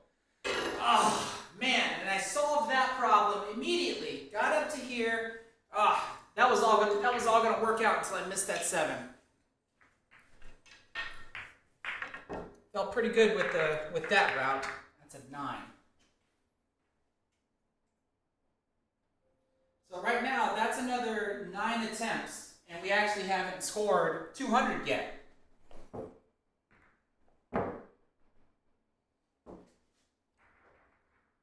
Or actually it'd be 201 because I scored 101 when I broke the first 100.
Just hoping to get behind it so I can two-row my position in. This isn't gonna. I think I can still two-row, but this is not ideal.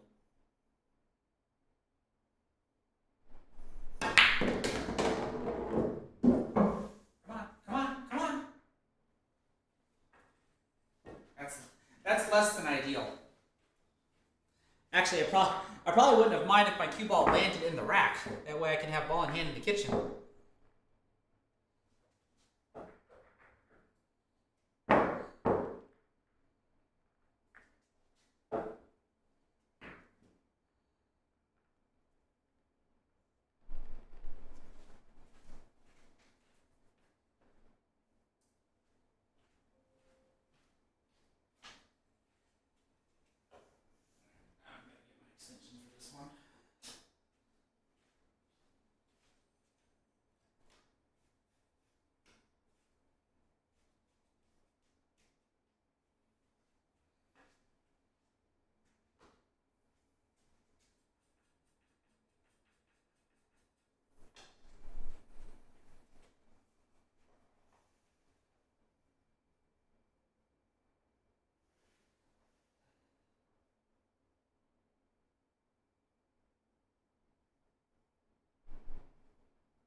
consistent at doing that. And actually, I didn't even hit the rack the way that I wanted to. But every time I try to hit the rack from behind like that after pocketing a ball in the corner, I either bobble my pocket and then don't get the breakout there. So there, I'm now at 209. So this attempt took me 10 to get to another 100. So I went from 9 to 10. So it's almost the same trend. But from here, I'm going to just make a few more attempts and then call it a night. And then I will try my darndest to do this more often. Provided, of course, that work doesn't just keep beating the heck out of me. And then I still, like I said, after I listen to how the audio sounds with just this one microphone being here, I'll probably go ahead and put it in order for the second microphone and get that one set up so I can see how it sounds. And if that sounds as good as I'd like, then I'll get the third one.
I was trying to run into the 6 ball.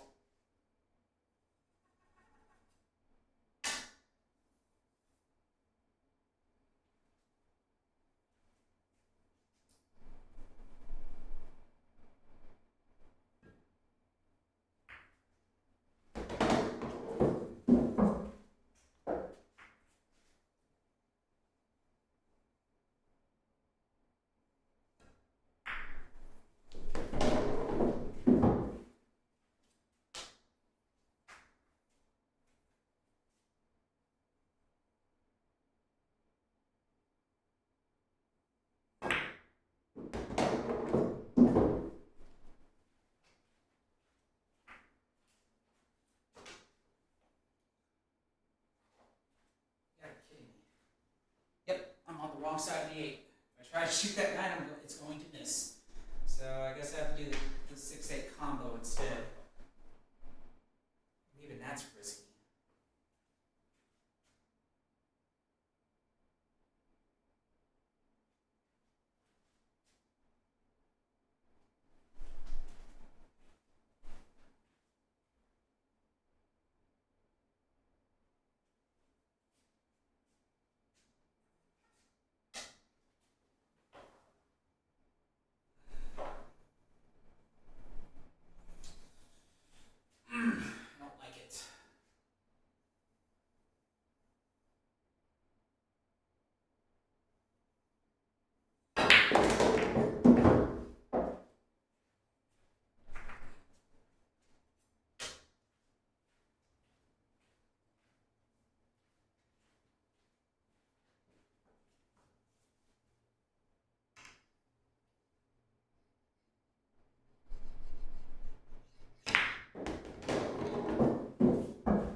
decent.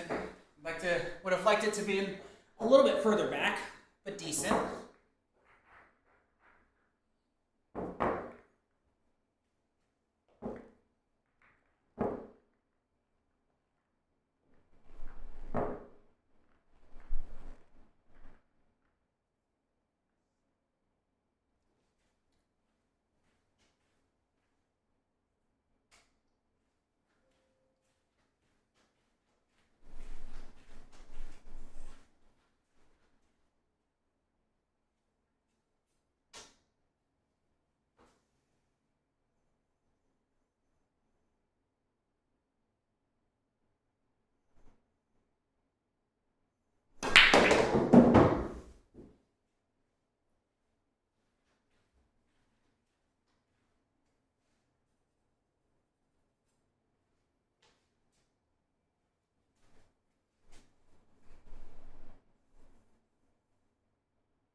And even that didn't want to fall.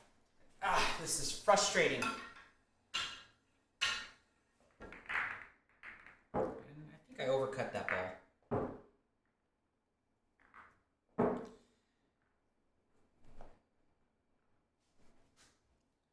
The interesting part about, I don't know if this is going to make sense, but the interesting part about this game is Bob kind of explained it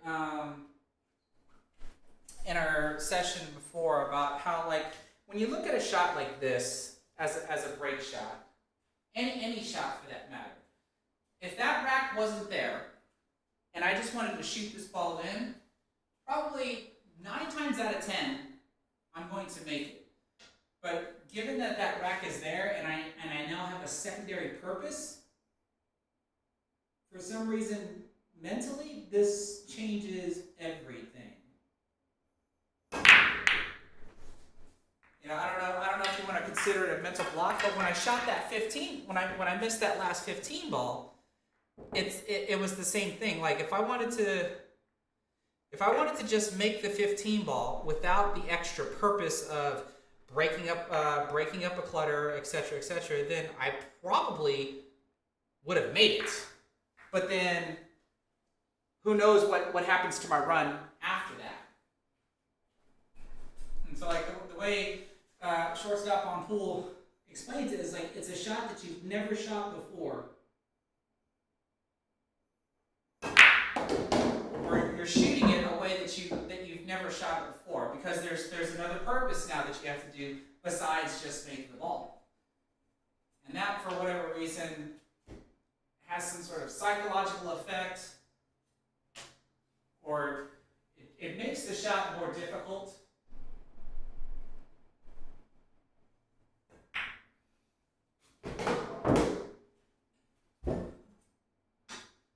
Whereas if I'm just going to shoot a ball in just so I can try to play position on another ball, once I know what my next shot's going to be, you know, then I can just try to play the shot and try to play position without really any worries.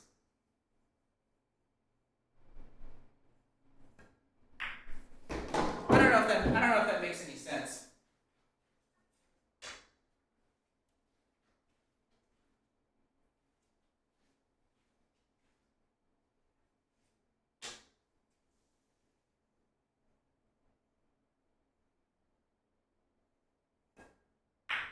So it does make me wonder if I should just play shots and just play shots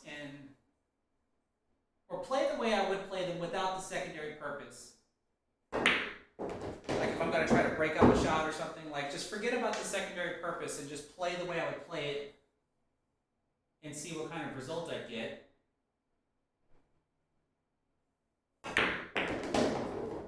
Like that was bad. I wanted to run into the 9 ball.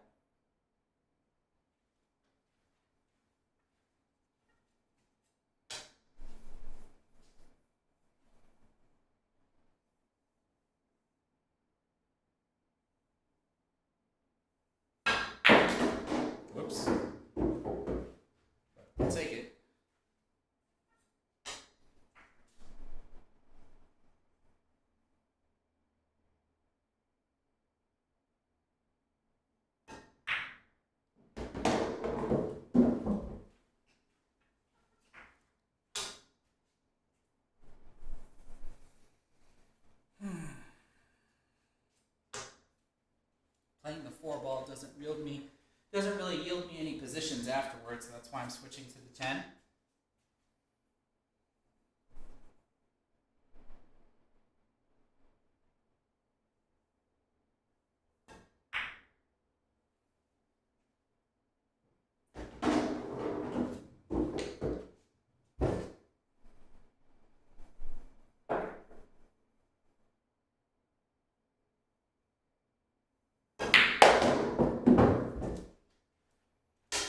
It's not the position I was playing for.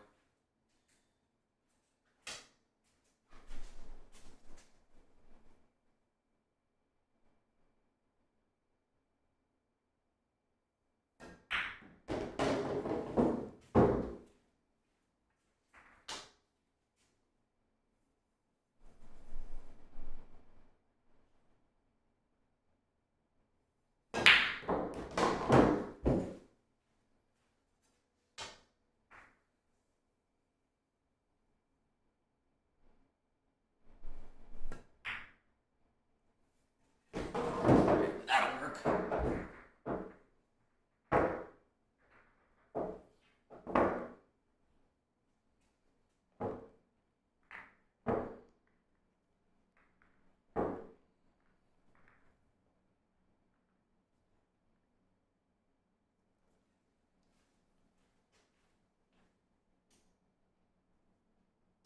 Yes, I am using a different mic setup. That's why I sound different. You should notice I'm not wearing my headset.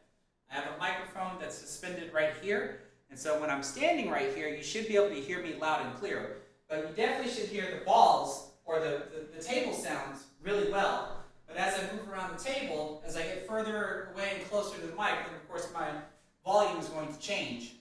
That's expected.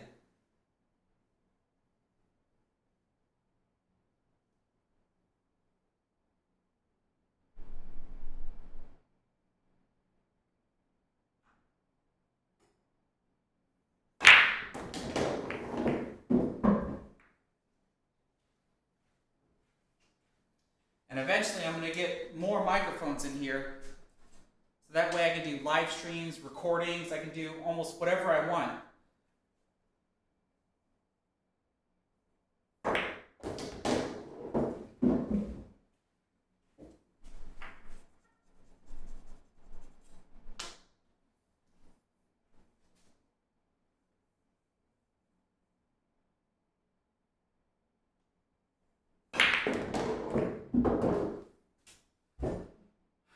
So that was probably not the smartest of decisions because I just knocked my brake ball away.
Well, I can't tell if that helped or not.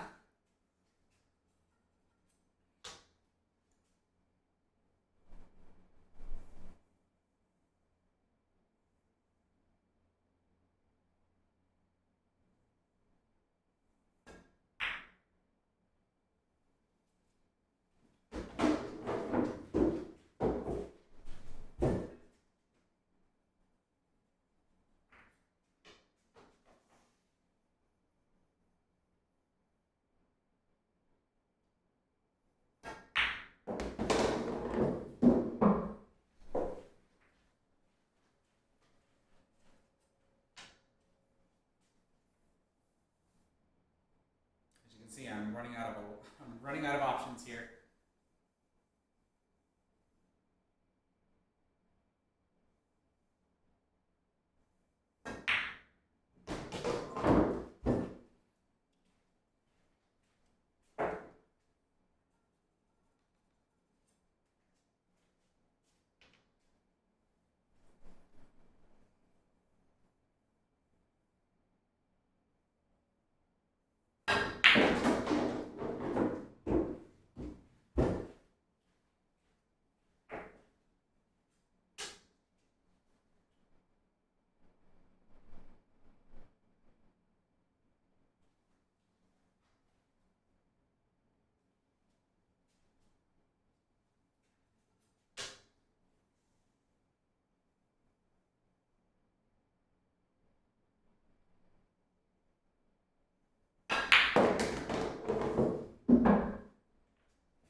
See if I can make this work.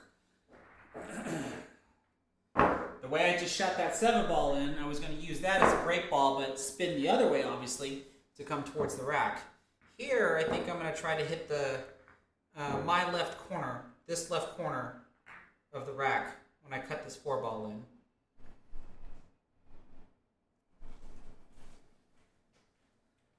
But hey, there's the first time we made it to the 3rd rack.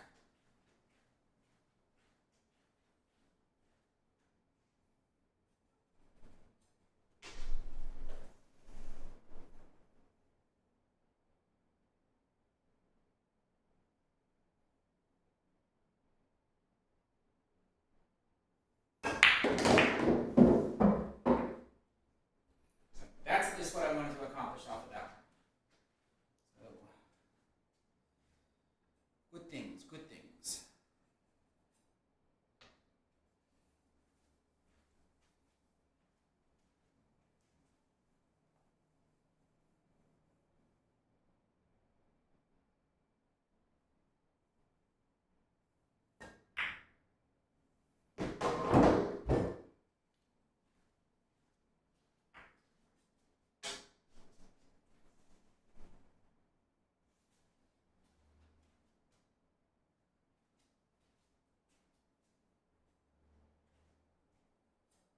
I was getting ready to blast the 7 in, but noticing that the tangent line goes this way, which means I missed the entire rack.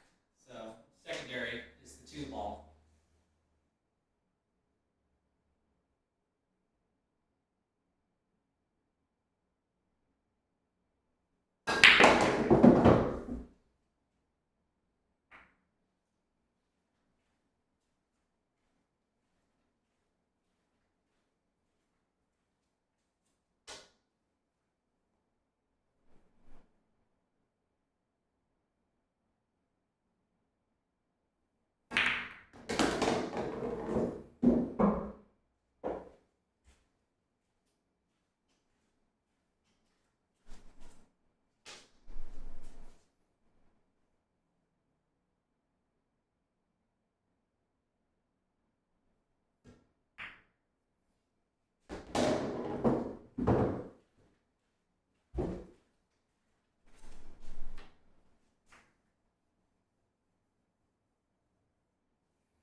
trying to think of this concept that I saw on Shortstop on Pool's channel called climbing the ladder.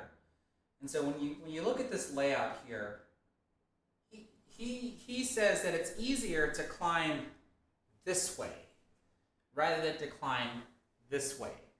And so the reason why that makes me hesitate here is because I want to play the 6, which plays me to the 12, which plays me to the 9, but then that means I'm climbing up this way. So it makes me wonder if I should play the 6, climb up, and then climb my way back down.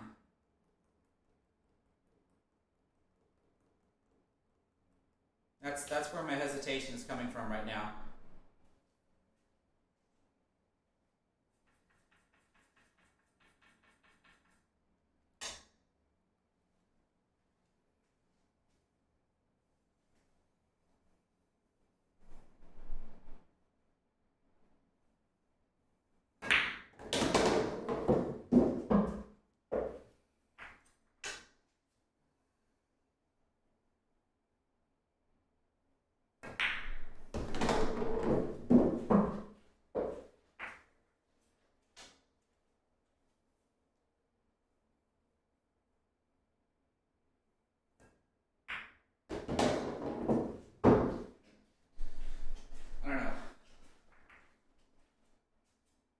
I don't know if that was the right way to do it.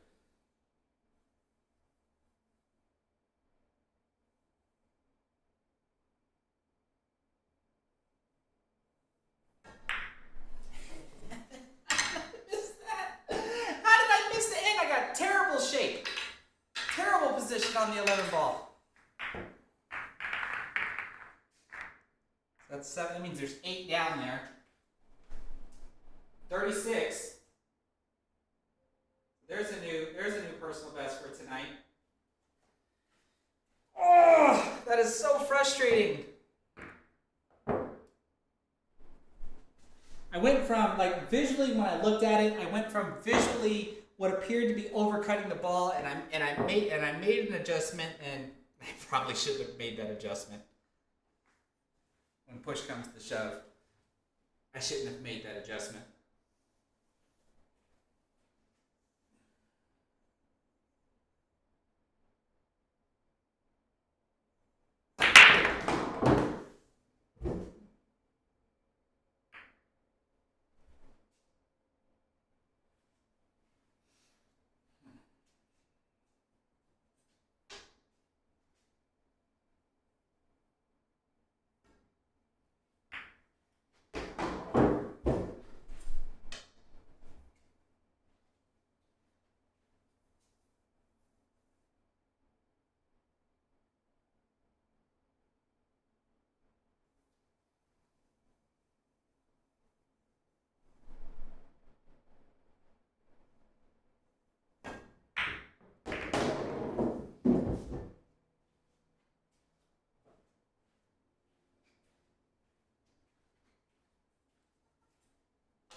So, like, when I look at the 9 ball, the 9 ball overlaps the rack line. So that ball would definitely be considered in the rack.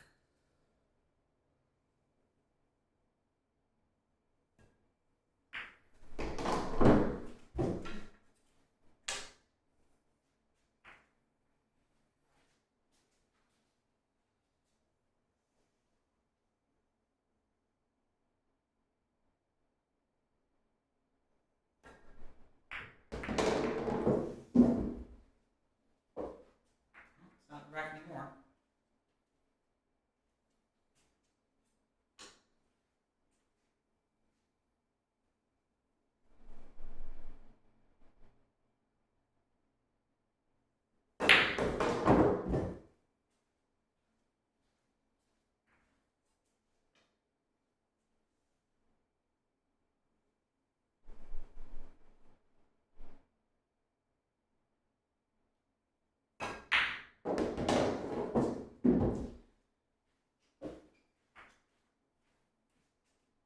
Tried to stop it for the 5 ball. I goofed on that one.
wish it had stayed more on the rail, but this will work.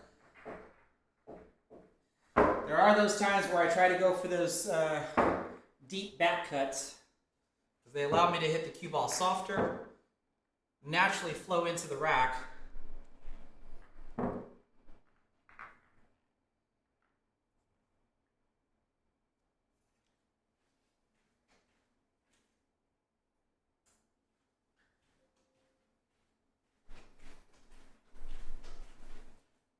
This works though.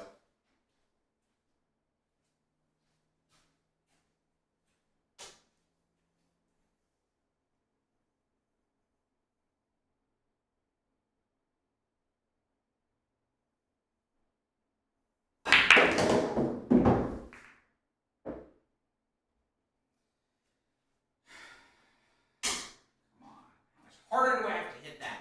Seriously. Alright, so let's try the 3 in the corner. We're going to play it off the 10.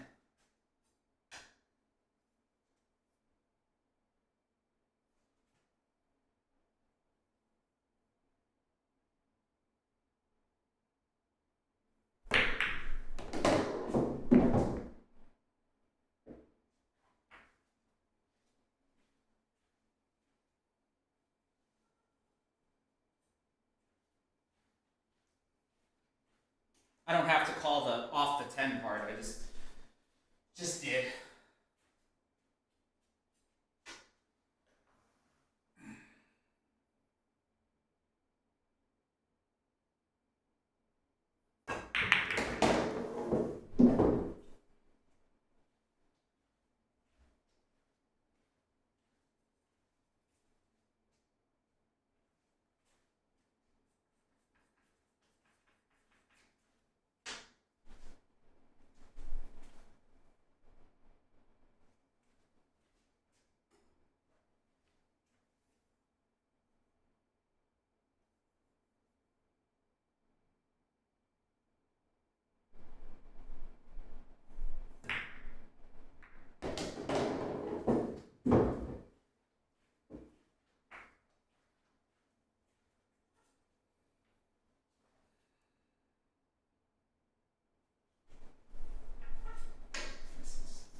This is probably low percentage, but I'm going for it anyway.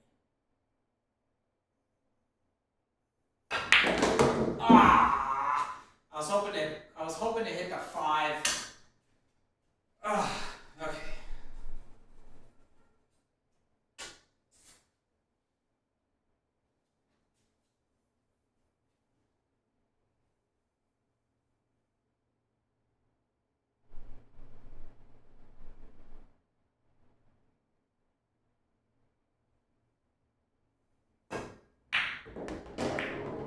There we go.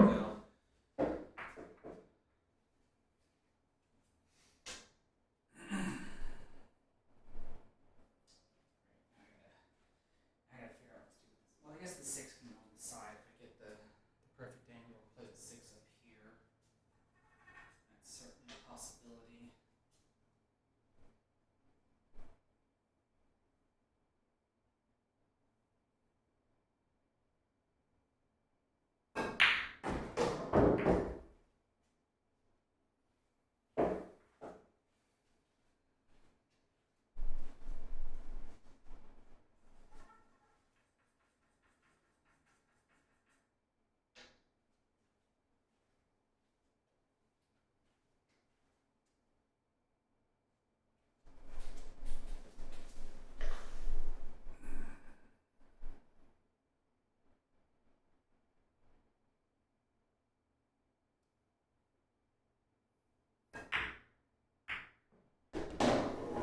Well, that makes things worse. I was trying to bump into the 6, not bump into the 15.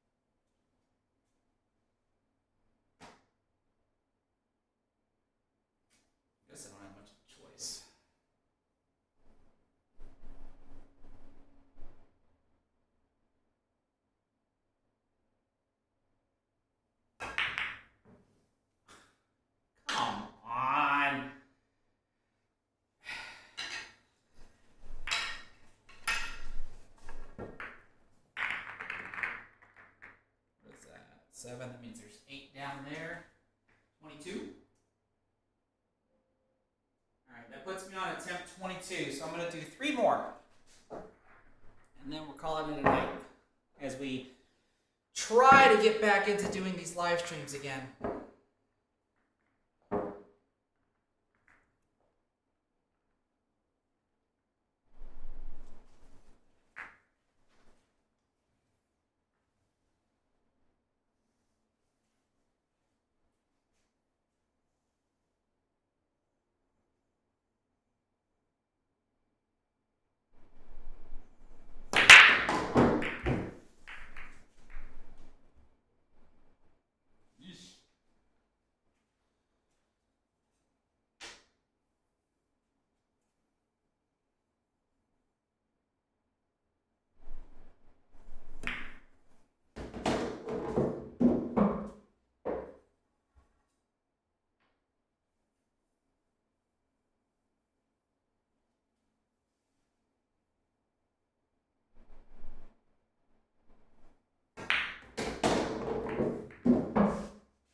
To shoot the 10 next, but not bridging over the 9 ball.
Even that one, I wanted to get a little bit closer to the rail. It's doable, but it could be better. But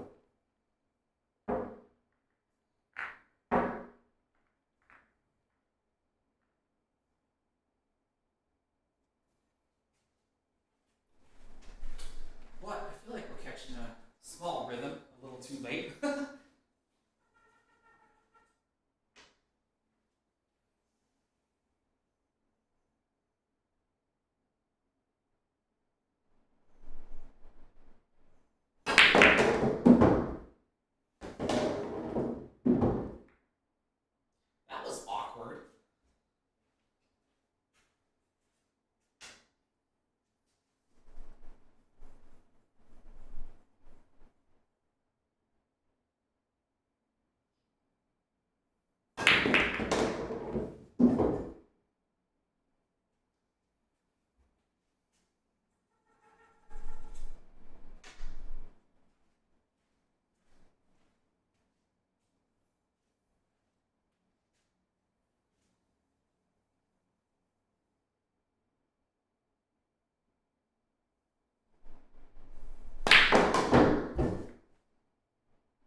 Whoops.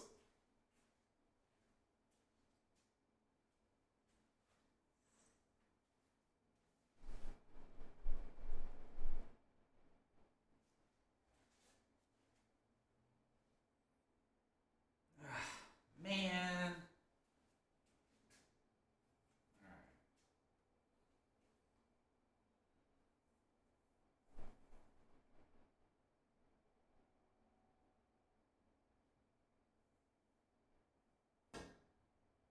Oh, too full.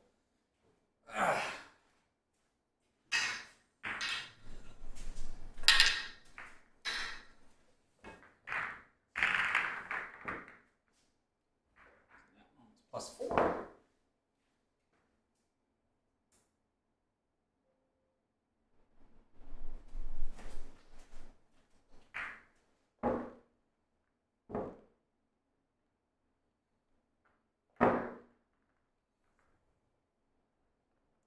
So, for those that are interested, like the reason why I have that 54, that recorded 54, is because throughout the workday or throughout the work week, whenever I decide to take a break, I come in here and start shooting. And now that I have this set up,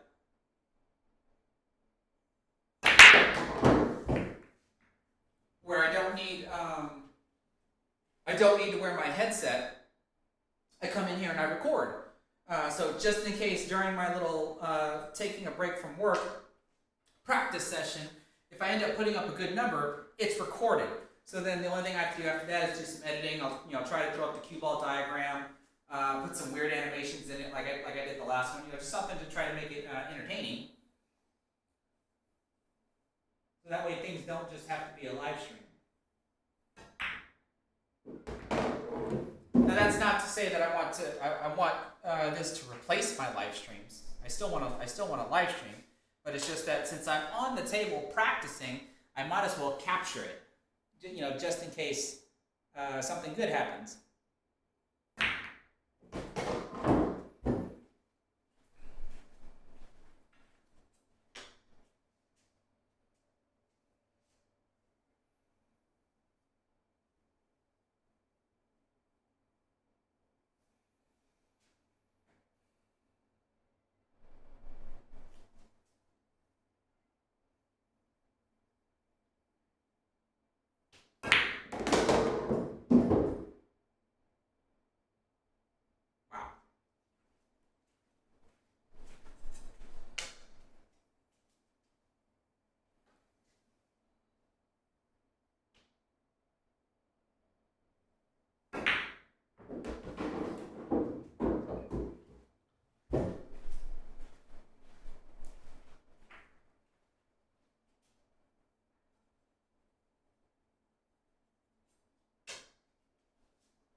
this close.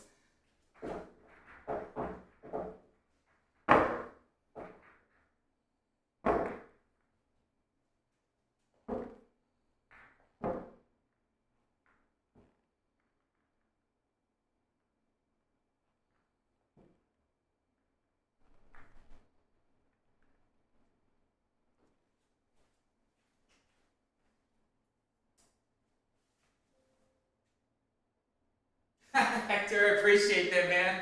You're watching me play instead of playing Call of Duty. I appreciate that, bud.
Alright, so here it is again.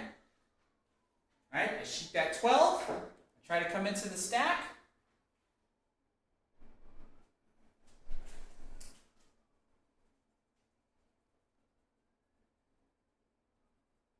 Only because it opens the stack this way. I'm looking at the 13 also, but that means I'm pushing the stack this way, which I don't think helps. I think pushing it this way helps me better. The 14 ball is hopefully an insurance ball, and this looks like a wired combo. So I just have to not miss the 12 ball.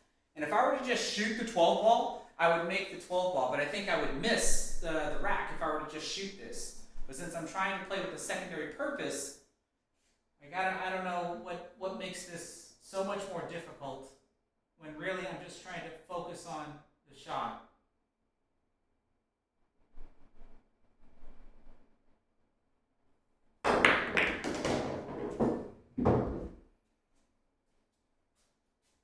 That kind of worked. I mean, I missed the 2, 3, and the 6.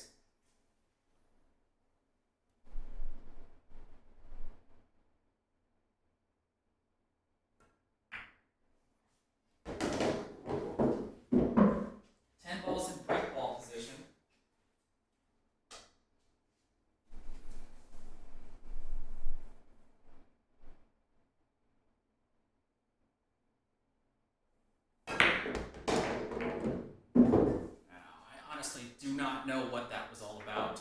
Wow. That one surprised me.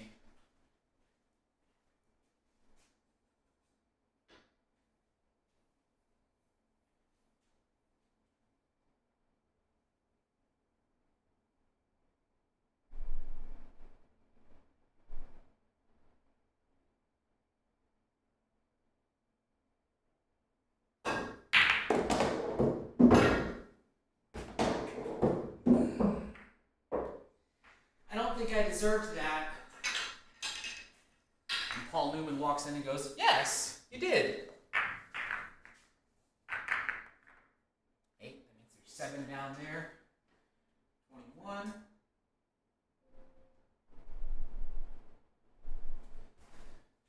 All right, folks, this will be my last one for the night. This will give me a chance to go back and watch how the audio sounds. And give me an idea of what my next setup is going to be as far as audio is concerned. And hopefully it turns out the way I'm going to want it to turn out. Because at least with this setup, I don't have to worry. Like if I eventually want to, for some reason, string more than 5 hours, I could.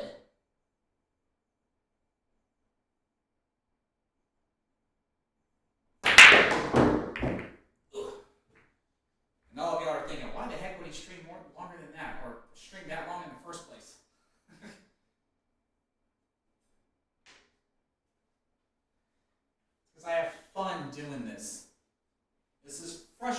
as heck that I haven't been able to get my 50, but I do have fun doing this. And this gives me all the practice in the world.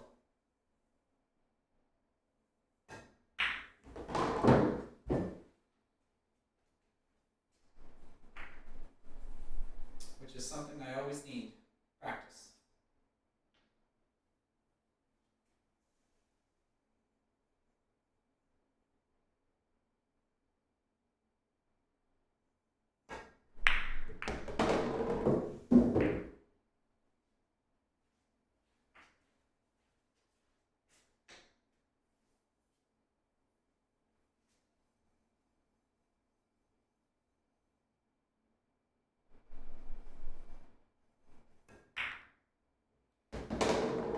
Plus, if I get this audio set up exactly the way I want it to be, and the audio is as good as I'd like it to be, then I can get back to really commentating what I'm doing.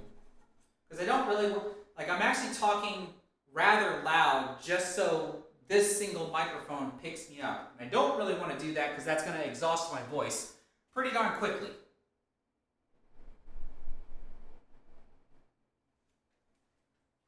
I'd like to be able to talk in my normal voice or at a regular volume.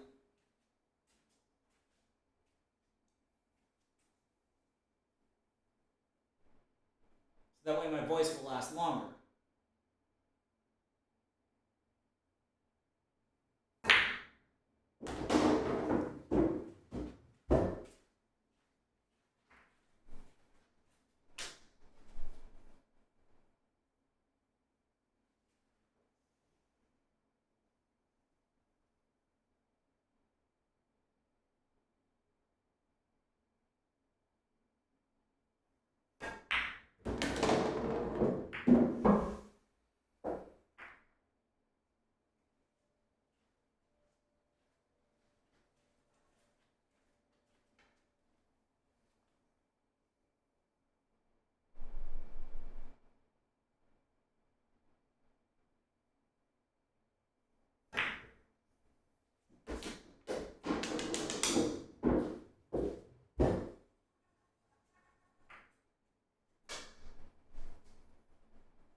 That's a nice end pattern.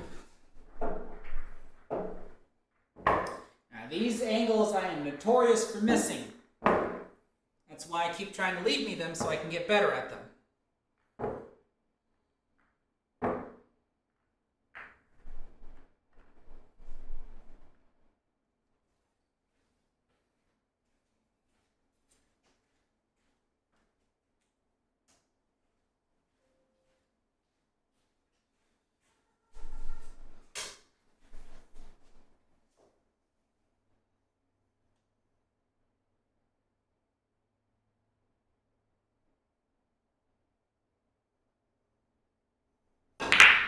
You know what I mean? I'm notorious for missing those. I think that's going to do it for tonight, fellas. And ladies, if there are any. Folks. That's probably the better way to say it. I think I ended up overcutting that one.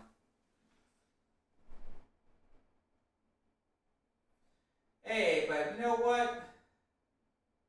Despite, look at that, I have more second racks than I do first racks. I think that is an all-time new, actually, because normally my rack ones are higher than basically everything. So now that I have more second racks than I do first racks, I can definitely end this on a positive note. Like that actually makes me feel really good. Got an average of a 13. So and then I managed to get at least squeeze in that 36 there. So this was actually much better than I thought. So all I can hope for is, you know, the audio. Here, let's do this. We're gonna go ahead and turn this off, and because those that are new, switch this, and let me turn this off, and let me switch to this. Go here, and let's do this, because now you should be able to see the microphone.